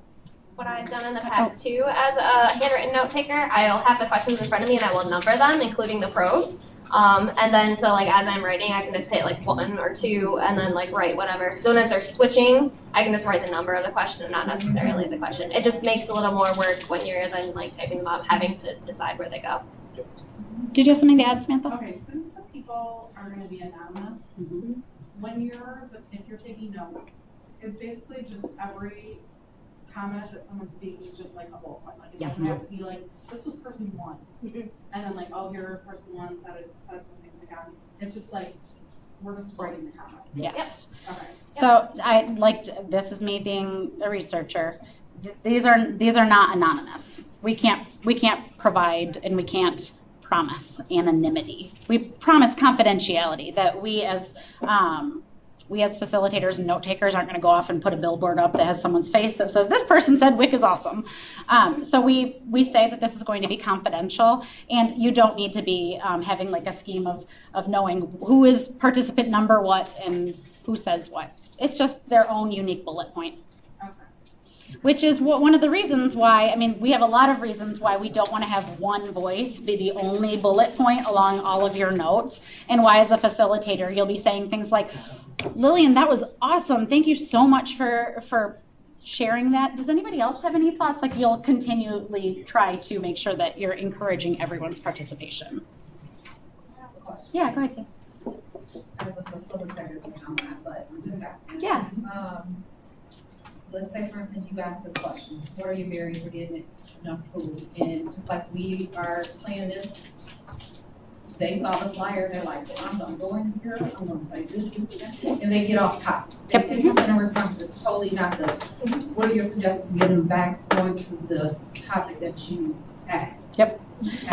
It's really important, and it's really, really hard, right? One of the reasons why I put up ground rules is so that I can refer back to them of like, you've had so much to say, thank you. We're going to want to make sure that we have everyone talk. Sometimes that works for people. We have like sort of a tried and tested technique that we use, and we say something like, Tyler, did you get that down? Tyler, okay, we have your idea down. Like, especially if they like keep coming at it, and we're like, sometimes that person just wants to know that their idea has been recorded and protected. And we're like, this sounds like this is really important to you. We totally have it in our notes. We need to move on to some other topics because we have a lot to talk about today. So you are allowed, and I think in a lot of times the professions that we're bringing to the table, it's sort of a no-no to like pull someone again this way. We're going to respect where they went. We're going to say that was really awesome, and we're really glad that you shared that. And then we're going to say we need to hear from other people, and we're really short on time, so we're going to make sure that we get back to our conversation. Thank you so much. Right. Yeah. If they go off on a tangent too, you can always like, oh, good, and then read the question again, because then a lot of times the group's like, that wasn't where we got to go back to it. Yeah. So I think that, I know we've been through these questions and that we've already kind of acknowledged that this first question, to me, if I was to ask the barriers to getting enough healthy food, it could very easily lead into somebody wanting to complain about SNAP. And us all like, oh, we don't want to hear about SNAP, we don't care about SNAP. We do, but we don't, that's not what we're here for. But at that point, it's not really immediately obvious, since that's the first question. Even though you did an intro about WIC, do we just let them go on about SNAP, or we do and then we bring them back? So I think that's a great opportunity to do the reiteration that Tony was talking about. So we hear that there's some issues with SNAP. Are there other programs or things that you have noticed barriers? So it's like you acknowledge that they said that, and then kind of tell them in a very nice way, like move on to another topic. That's not the one we wanted to know about. In a very nice way. Would you agree? Yeah, I would agree. And I would think, I do think that there is sort of the chance that might be the WIC-like program that someone comes to the table ready to talk about. So toe the line a little bit and say, bring it back to the question. Like, how is it a barrier? Like, if they just came to complain about the person who they work with, you can be like, that sounds like that's a really important thing for you to talk about. Remind me of how it connects to how it's a barrier in our community. Someone I used to work with called it playing Columbo, where you're kind of like, wow, explain. Like, I genuinely want to make sure that I'm understanding you. Tell me how that's a barrier. Maybe I missed something of how you got on track or off track.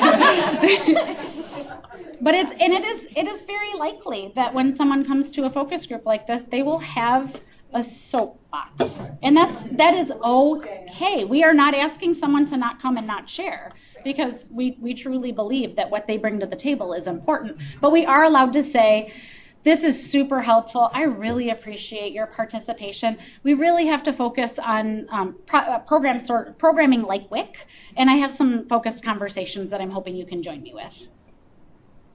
I think another important thing to highlight is that sometimes people might say that they don't understand the question, but because we're trying to stick to the script, it's important to just ask them to interpret it the way that they best see fit and respond in that sense, or utilize the probes in that way as well. Sometimes people may not get the question the first time you ask it, but the probe might ask it in a different way, so asking that probe can help get the same answer. So try this question out when I say it. We're back to the demo. What kinds of things keep people engaged in programs like WIC? Wait for it. This is kind of tricky because some people aren't going to exactly understand what you mean. Like, I don't know, like I like the person, or do I get a benefit? I mean, that comes to my mind. It may not come to theirs. So if your group is having trouble, move to the probe. What are things or supports that other programs offer that help or make it easier for people to use those kinds of programs? They might be able to connect it better to, like, maybe they'll say, I love that Snap gives me a card that I can spend in stores. Like, okay, that's good to know. Or I really like it that the door is open for me to ask any question. So you can always ask them for experience on similar programming. Then moving on to asking, what are some challenges for you or people that you know that might keep them from using programs like WIC? Go ahead, Sydney. Okay, so question for number 3. What if it's not a challenge? What if it's just a reason? You know, like, I don't really have a challenge as to why I come with. I just don't want to. Or, you get what I'm saying? Like, so if we ask what are some challenges, would it be better for us to ask what are some reasons? Mm-hmm. Yes. I think that, so everybody who's here for the WIC project, I don't think that changes meaning. I think that you can write in, if you want to have a probe, if they're having trouble with the word challenges, you can say reasons.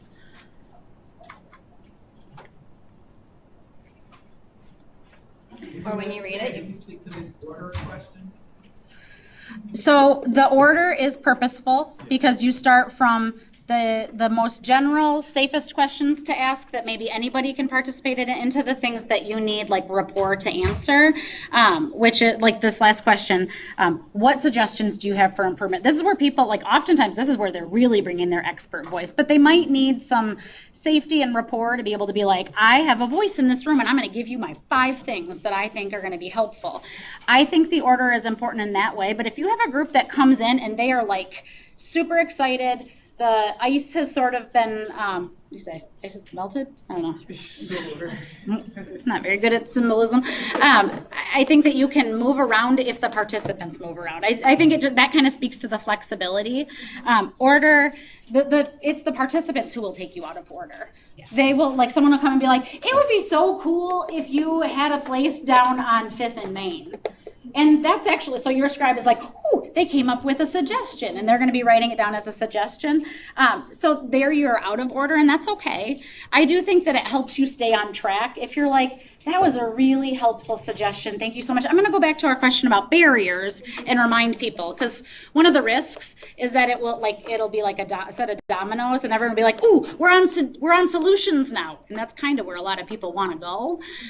But you don't want to miss those important parts about what's keeping people from going places, because that's going to be what we use to build our actions.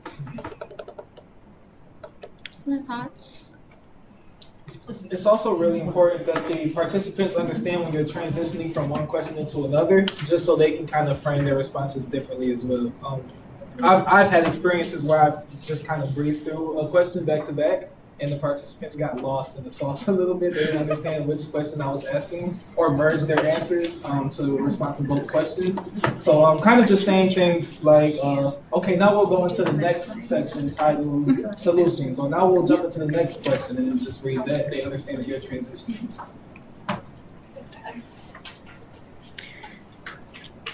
Did I read the last one? I already forgot. Okay, so the last question is a restatement and then really digging in for their expert opinion.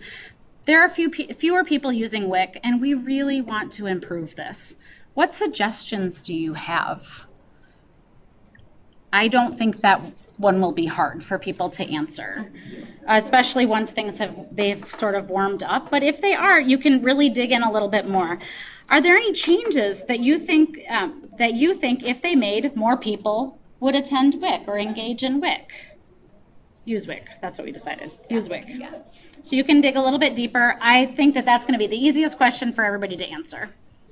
And also one of the reasons why time management is so important. It's sort of the irony, right? We do put one of the most important questions at the end, but that's because we need to prove to them that we're going to do really good things with it, and it's a safe place for them to give their opinions. Mm-hmm.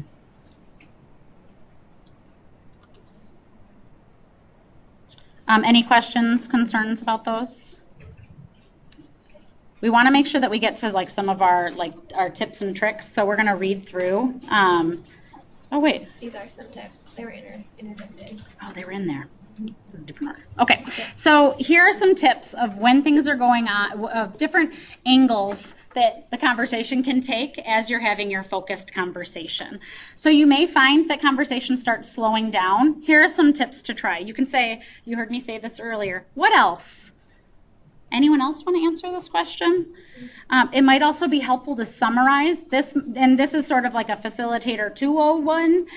It might, if it scares you to try to summarize, it's okay. You don't have to summarize. But sometimes when I'm trying to get more people to say, I say, it sounds like it's really hard to you that that Meijer closed in your community. Does anybody else want to add anything? Or is that right? Or what else is important for us to note? So sometimes the summary helps people kind of move away from that thing and say, oh, I want to tell you this other thing. So feel free to then to summarize and ask for more input. We mentioned this, that participants may answer questions out of order. That is totally okay. Be careful not to be like, we're going to get to that in a little bit, because that actually can turn a lot of people off. Like, oh, I see how it is. It's your conversation. So let them, as I mentioned, let them go where they're going to go. If you find that they've answered a question out of order, thank them, and you can recenter the group, as Elena and Tyler mentioned. So restate the question. If the participant is answering a question that you haven't asked yet, they don't know this, but you know this, because you've read your facilitation plan. If others join in, go ahead and let them. And skip to that question. So you're going to be following those probes like, hey, we're really talking about the barriers right now to programs like WIC or WIC itself. But make sure that as a facilitator, you just made a little star or a note at the question that didn't get answered. And then say, I just want to loop back to another question before we keep going here. Once the conversation has slowed down, you got to really pay attention to sort of the cadence of the conversation. If everyone's like super jazzed to be talking about this one thing, you don't be like, time out, we're going to this other thing. It will fall flat and they will stop talking oftentimes. So let them engage how they want to, and then before you move on to the next question, just say, oh, I want to skip back to this thing that I'm not sure everybody got to answer. So you can get them back on track. If others don't join in to that off-track question, thank them. Thank you so much for sharing that, and then again, recenter the group. Some questions are going to get more responses than others. That's okay. And it's going to differ from community conversation to community conversation. It's totally okay if you have one that's super rich, really, really robust conversation, and the other people are like, yep, we're done now. You can be like, great, we're going to move on to the next question now.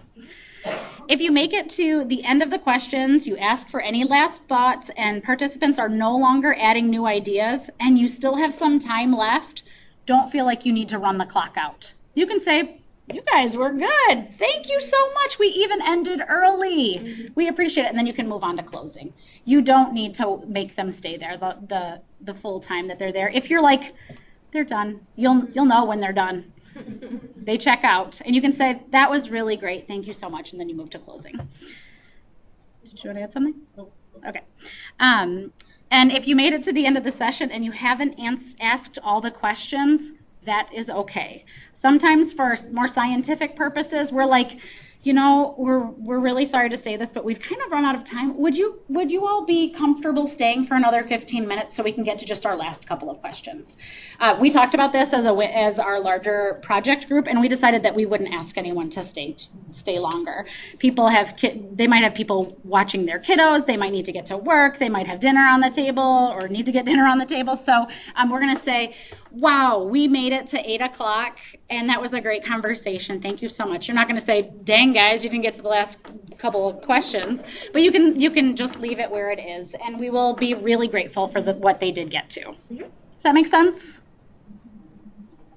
Tyler's going to do the closing. Awesome. Awesome. So I will give us an example of what a closing would look like. So this is at the end of the conversation, of course. It looks like our time is up. I want to thank each of you for coming out. I really appreciate it. All of your feedback will be used to kind of generate some responses so we can improve our services for WIC. If you're still interested in talking about WIC more, Yvonne will be in the back with some brochures and some information about WIC, and she's more than happy to engage with you in conversation. If you're interested in being engaged with WIC for the future, please make sure that you check the I'm interested in the future box on the sign-in sheet that is up there on the table in the front. And don't forget to see Elena in the back to collect your $25 incentive. Thank you so much for coming out. Please travel safely. The weather is nice. It's warm out. Enjoy it. And have a good day. Awesome. Thanks, Tyler. Do we have any questions about the facilitation plan? All right. So we're going to... I can't remember. Did we talk about on the sign-in sheet that there would be a place for contact information? We did talk about... We, as a group, our project partner said that they would like to have a phone number or an email and a box that people can check if it's like something along the lines of, would you like to be contacted in the future for more, we'll think of smart words before we actually write that down, but something along the lines of, are you willing to be contacted in the future to engage with us more? So now we're going to move through and she's going to talk about the different kinds of participants that could be in a focus group. And you'll notice we have 2 more minutes of the planned training that we had. Are you guys cool with sticking around a little bit longer to go through the types of group participants and a couple of tips and tricks at the end? Does that work for you? If at any point that you need to leave, we really thank you. You'll be able to hear the audio recording of the rest of it if you can't stay the whole time. So I love and don't love this part of training people because I'm personally a little uncomfortable with saying like this person is the axe grinder in a group. Generalizing is not my favorite thing to do, but I think as a facilitator it's helpful to know some of the personalities or some of sort of the things that will come into play, the behaviors really that will come into play. This is not actually research that we have created. This comes from, I think, the research bunker. So generally speaking, there are like 5 personalities. They describe this as the responder, the dominator, the axe grinder, my least favorite, the doormat, and the contemplator. Not my least favorite person, but I don't like that word and I think it's not nice. So we're going to go through those people because you're going to see let's say not those people, but you'll see these behaviors in the focus group that you lead. So our responder, we actually have some responders in this room. They are awesome, awesome parts of your focus groups. They are the people who are really your typical focus group participant. They will participate freely and without you really needing to prompt them too much, and they'll do it without leading the discussion, because I bet you've seen some participants that are like, I am the facilitator now, what do you think about this? And you're like, how did I get replaced?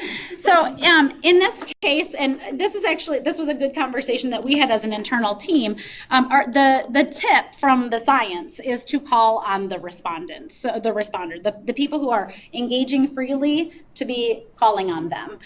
Do you want to share what you said?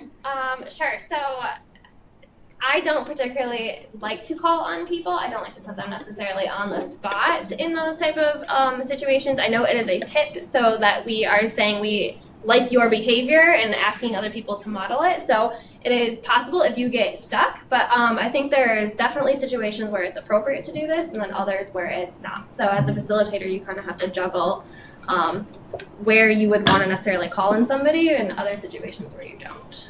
And I would say the litmus test is do I think this human's gonna be mad at me that I called them out in a group? Not in a bad way of like, what are you doing? But like some people are like, whoa, you just called my name. Now I feel nervous and I don't like that you did that to me. I think that there's a delicate balance there. But if I would say you can use this tip if you are getting nowhere with the conversation. And if somebody was really engaged or is like, they're the person who is looking at you and everyone else is like, I think that you can say, Martha, what do you think about that? Sometimes it can really work. But if your team is sort of like, and they're not looking at you, you might be wanting to check in on other things. Like, everybody cool? You guys feeling okay? Did you get enough food? You comfortable? If there are other ways than just calling out people. But you may need to, as Elena said, let people know that that is really good focus group behavior and you really want to hear more from Shayla. Thank you so much. Tell me more. So the dominator is a member of the group who has really strong opinions, and they are voicing their really strong opinions. This person oftentimes likes to be the first one who talks after every single question because they might be sort of trying to control the conversation. I would say all of these participants and all of these behaviors they have pros and cons to them. This is also someone who's really happy to engage, and that's really great. You want to thank them for that, and then redirect if needed. So if you find someone who's dominating and kind of taking your facilitator role, you can always refer to ground rules of like how we're going to act with each other, and you can also tell someone that you really appreciate their thoughts and their feedback. But we really want to make sure we hear from everybody, and then you're starting to like pass the mic. Some groups are going to pass the mic themselves really, really naturally. And some groups, you might have to help pass the mic by saying like, gosh, I haven't heard from that area of the room yet. Anybody want to talk that way? And you might be sort of purposefully standing away from the dominator. But you really want to keep encouraging the rest of the team to speak up. So the axe grinder is the person who came to sort of fight. This is a confrontational member of the group. They don't just want to be the first to be heard, but they want to win the conversation. They want to come out on top of like, no, I told you, WIC is the best program ever. They might come with a different point of view, but they're going to combat. They're going to be the devil's advocate. They're going to say, I don't know about that. And they might get in on other focus group participants sharing. As I said, they might start arguments by saying, I'm just going to be the devil's advocate here right now, or I just want to play the other side here. And this can be a pretty troublesome behavior because it can kind of discourage others from participating, and it can create an imbalance in the conversation. So remember, as a facilitator, you have your ground rules. This is honestly one of the reasons why I like having them physically in front of them. As someone who generally speaking wants to avoid conflict, it gives me permission to be like, we totally talked about this. Let's get back to it. We all on the same page. Let's keep moving forward. Also, it's helpful to me when I'm like, I don't want to be mean to this one person in front of all these people. You owe it to the rest of the group members to keep their space safe and respectful and honored. So make sure that you kind of have that right in your mind when you're going through this. And you can find this person very fast. And you can choose to give less attention to that person. We might have friends who have to leave right now. So if you find this person, you can just naturally start making eye contact with more people because they might be like, she's looking at me, I can talk now. No, I'm going to be looking over there. There are ways that you can sort of take the attention away from them. Yeah.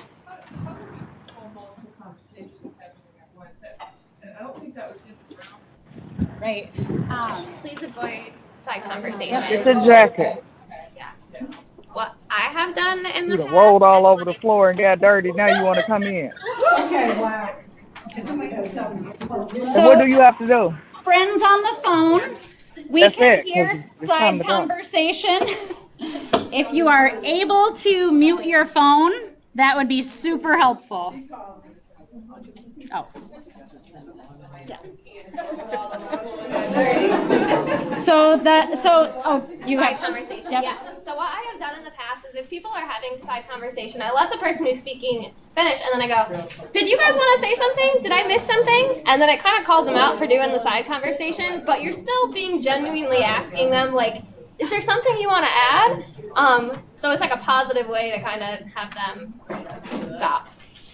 I was actually trying to come up with tips for this, and I was like realizing that I'm a maybe passive-aggressive human, because I found myself like thinking about tips like really leaning in to the person who's talking to make it obvious that it's hard to hear. That might not be your jam if passive-aggressiveness is not your thing, but it can send a message of like, I'm not able to hear, so other people might not be able to hear. So you might want to lean in a little bit.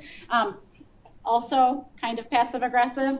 Sometimes I walk kind of over in the direction, because people don't like talking when the facilitator is by them. They'll be like, she's right there. Again, I fully recognize that is not like the most straightforward thing. But if the group is sort of tenuous and you want to be creating really strong bonds, sometimes going out and being like, stop talking is not the way to do it. So I give yourself a little bit of permission to use multiple tools in your toolbox if you find yourself needing them. So next this is the one I don't like the name. It's the doormat, but this is a really quiet participant who might be uncomfortable disagreeing with others to the point that they don't end up speaking at all. I would argue that just because someone's quiet, that's kind of a different behavior than this, but it's maybe if the conversation has gotten difficult or pretty pointed in a certain direction, and you might be able to tell that they are sort of withdrawing because they don't like the content. So in this case, it's really helpful. Again, hey, remember, we've heard a lot about how people feel about this.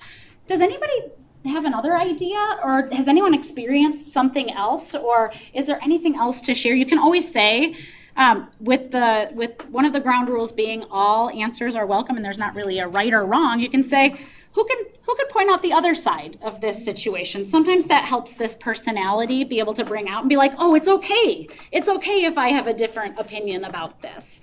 And keep asking that. Has anyone had any different experiences? On the flip side, what would be a different experience? Something, not necessarily a doormat, but like Angie said, you probably will have quiet participants who may not say something the entire time, and like that's where they are. They didn't necessarily have something to add, and they may be thinking things and other people are saying them and they're just head nodding, and that's totally okay too. Mm-hmm. And this is the person that Alina is talking about. No, it's okay. There's a contemplator, oftentimes in a group too. This is maybe an introvert who might be processing differently than others. This is a quiet participant who might contribute a little bit less from like at face value, and might be drowned out a little bit by other participants. And this is different than like seeing someone not like what someone else is saying or kind of withdraw because the conversation has gone in a certain direction. This is a person who's like sitting there and like thinking, or they're jotting down their notes, because they are, the opposite of Tyler and I, and they might be more introverted and they might be processing in a different way. So if this is the case, use that your own active listening to be looking for their active listening. So if you're like, Sydney, I can see you nodding your head. It sounds like maybe you're feeling what she said, or you really want to talk more about this. Can you tell me a little bit about what you're thinking? Like follow for their eye contact, follow for their body language, and say, well, it looks like maybe you have something to add. Could you please? And sometimes that gives them permission of like, oh, okay, she saw that I had an idea and she gave me a space for it. I've also done that, and the person goes, nope. And that's cool. So what questions do you have, about anything or about those behaviors or personalities? Go ahead, Sydney. Okay. Is there a person that may have multiple of these particular personalities? And one moment they're like just a respondent, the next moment they're having more of the dominating. Mm-hmm. Okay. I think so. And that's why I'm like kind of flipping to talk about it as behaviors, because you can have like a really strong personality or behavior to a certain question because it triggers you in a certain way, or you really have something meaningful or important or like that really comes to your mind. And on another one, you can be like, I don't want to engage in that same way. Or you might be like, whew, I really have to think about that. So I think one person could be all of these. I would say usually the person who's come to fight is not usually the doormat that you saw here. But I think that the behavior can weave through in all sorts of ways. Lynn? So what happens if you have basically wrapped up your conversation, but you have people who come up to you afterwards and want to share something? Are you taking that into account? Are you taking notes? Who's taking the notes? Mm-hmm. How's that? That's a really good question. I would say as a facilitator, if someone came up to me and shared something that maybe felt too private or they didn't get to say all of the things, I would make sure that the note taker jots down like afterwards. As a facilitator, I would probably say, can I just make a note that says, afterwards a participant talked to me and shared this, this, and this. If I was the scribe, I would say, do you mind if I well, actually, I guess either way they know that notes probably will be taken. You can ask them that. Do you mind if I add that to the notes? If someone's telling you that, I guess this is also a little tricky because someone might know you're a part of WIC, so I don't know if they would come up to you and like start talking about something really personal that they're like, this isn't about the focus group, this is about what I know of your program. I think that's a little different, and I think you'll know the difference. If it's like, oh, they want me to call them on Monday or like set them up with something, I don't think that you need to jot those things down, but if they're like, I just wanted to add this other thing, I'd add it. It's a great question, Lynn. What other questions do you have? Okay, we have go ahead, Marissa. Yeah.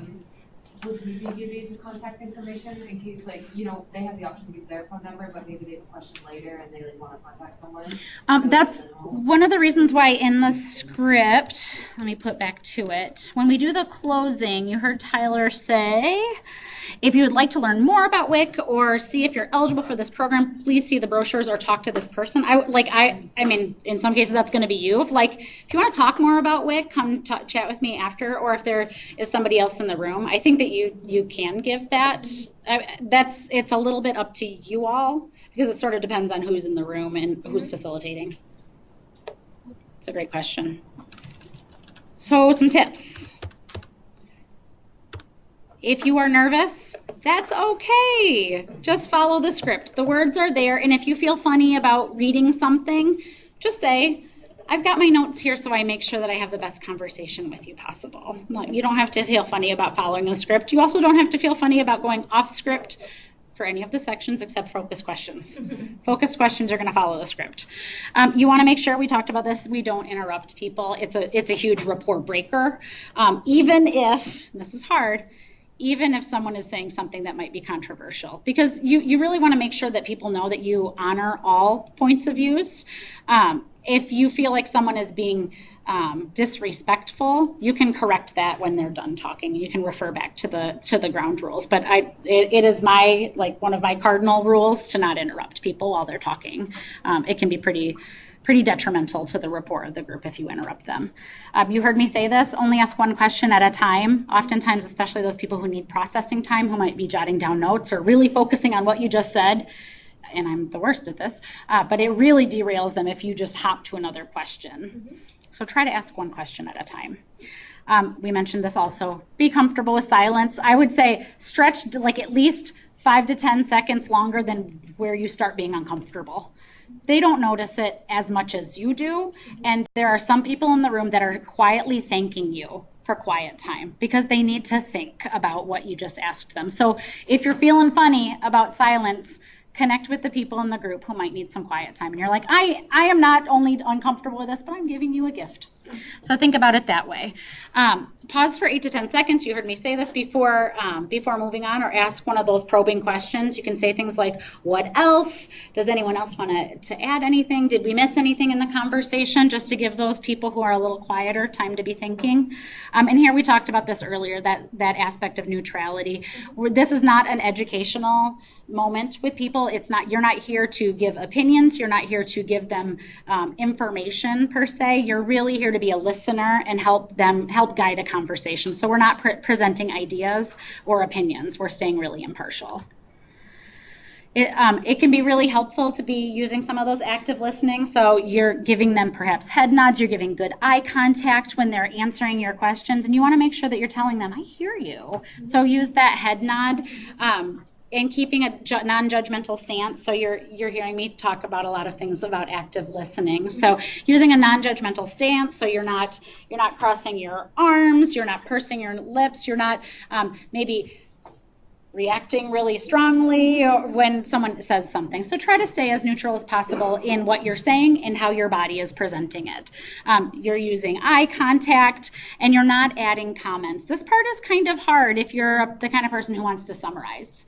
And that's why I say if you're nervous about summarizing, don't summarize, because you don't want to add meaning or say something that someone's like, I didn't say that, you're not listening to me. So don't add comments, but you can clarify, I'm not sure I fully get it. Can you say it a different way? Or can you try, you see how I go back to like, I'm not understanding, but you can ask people, can you clarify that a little bit? Or can you say that in a different way? We try not to ask why, because oftentimes people will be like, ooh, she wants me to like prove my thoughts and my values, and she might not agree with me. So try not asking why. And what we oftentimes will say, and this just depends on the group, but if your whole group is sitting and it feels best that you sit, you can totally sit down with them, and to show equality in the conversation that we all share the mic, we all share the floor. So feel free to sit down if participants are just sitting. We typically will sit down with our participants if it's a smaller group. If it's a huge group, sometimes just out of functionality of being able to see everybody's face, you might have to stand up, and that's okay. Go ahead, Ifoma. Very quick question. Yeah. So, with the active listening, I have a habit until the folks was like, I was like, yeah, absolutely. Is that okay? Like something like that. Because sometimes, like, they may think you're agreeing with them, Yes. But at the same time, you want them to know that you're affirming what they're saying. Like, I understand you, I hear you. I am 100% biased in how I'm going to answer this, because I do that too. So this is a rigorous scientific study, you are neutral the whole time. You're like, oh. Okay. You are giving nothing because you don't want people to think that they answered correctly, which totally skews things. I think this is a little different. I think that if we are going out to the community and being like, hey, can you be a part of our planning committee and commit to a time to strategize and brainstorm? I really encourage that we let people know that their participation is so important. I think where it's different or difficult is really, are you encouraging that thing that they said, or are you encouraging their participation? So you will even see people like me who struggle, because I want to be like, yeah, that's great, keep going. I'm saying things like, thank you for sharing that. And instead of being like, oh, great, that's good. Like, you don't want to be saying things like that tell them that their content is what you want, but you can be rewarding them for participating. So, and if that feels sort of, I don't know, if that feels too nuanced for you, you can say things like, thank you for sharing. I appreciate that you spoke up. You can say things like that instead of. Like in the middle, so I'm just a kid. I think that's a safe space to be. Yeah. Good question. Thank you for joining. This mommy has to go get all three of her kids. Go get the babies. You too. Thank you. Any other questions about some of the tips, tricks, or maybe a situation in which we don't have a tip or trick that you're worried about? I think I would add something. Yeah. Only because we experienced it with Bronson, another project where we did a lot of focus groups. Sometimes when you work in communities, they might have like, an organization might have an acronym, or there just may be something that needs to be explained a little bit more. So in situations like that, it's important to ask the people, just ask them to tell you more about it. So you don't have to ask them why or what that stands for. Just ask them to tell you more about it. Or if it is an acronym, ask them if they know what that stands for, just because it'll help the note taker, which ultimately helps us because we don't necessarily live in the communities to synthesize the information the same. Mm-hmm. That's really good. And a perfect segue. When it comes down to also documenting, a couple of tips for those of you who will be the scribes. We've talked about most of these, but we encourage you to use some sort of a template. So whether it's electronic or on paper, you have your system in front of you that you are going to be ready to jot down your notes. So you can use a coded system like Elena mentioned, where you know that number 1 is always the first question, and maybe you just write down answers to number 1. You might choose to have the questions written out. You might use our note-taking template that already has them bumped out electronically. Whatever works best for you is the right way. So feel free to just make sure that you come to the conversation with some sort of a template that has all of the questions, or a way to know which questions are being answered. It's really helpful to use abbreviations. Feel free to use any professional abbreviations that you use. I know that there's a lot of shorthand in a lot of different kinds of social services, so feel free to use them. When they come to us, it'd be really helpful if the words are spelled out, because my kind of abbreviations from my training and experience might be different than yours. So use them to go quickly, but feel free, actually not feel free, please expand them out when those notes come to us. I mentioned this before, Marche, and no, it's uncomfortable. It's okay if the spelling is wrong. Feel free to tidy things up at the end. So if you feel like, oh shoot, I really recognize that I spelled that wrong, you just keep on plowing. Just keep writing those notes down. So don't worry at the front end of getting the notes down that everything is grammatically perfect or spelled correctly. And then because at the end you're going to review your notes. So read through them, please, and make sure that another human like us who wasn't there will be able to understand it and synthesize it. And it's really helpful to do that right after. I have gotten into the situation where I couldn't or didn't check my notes right after, and then they all get mixed up. And I'm like, is that what that person said? And then you get really confused. So I really encourage, if you can check your notes the day of the conversation, it's really, really helpful. It probably won't take you more than 15 minutes to just read through. And we, as we mentioned, we sent out to everyone that was on the Outlook invitation, the Word document if you want to use a note-taking template on your computer. But you can also kind of make your own if that makes sense to you. So most of these common challenges we've gone through, but I'll skim through just to make sure that they don't bring up another question for you. And if they do, just raise your hand or shout out. So if you have vocal individuals who are really trying to dominate or are sidetracking your conversation, there's a couple things you can do. If it feels right to you, you can refer back to the ground rules, or you can go over and say, I just want to make sure that we all know that we're doing this. That can be helpful for people. You also heard me give the example of, that's really helpful that you gave us that information. Can we hear from someone who hasn't shared yet? Or there's a couple voices I haven't heard. Can we hear from someone that hasn't been able to share yet? Sometimes you will throw out a question and not one person will answer. And that's a funny spot to be. And it's totally okay. So here's the thing, you just have to wait a little bit longer. Rarely is the question the wrong question, or it's the wrong question to ask a certain group. Usually people are just waiting for someone to be brave enough to say their thing. And usually silence is what pushes that someone to speak. Because generally speaking, you have somebody in the group that's like, I have something to give, but I don't want to be the first one to talk. It feels funny to be the first person. Give them a little bit longer. Sometimes I even say, I can wait all day, friends.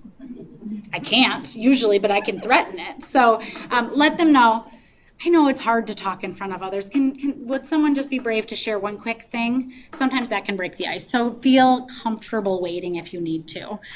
We talked about people having distracting side conversations.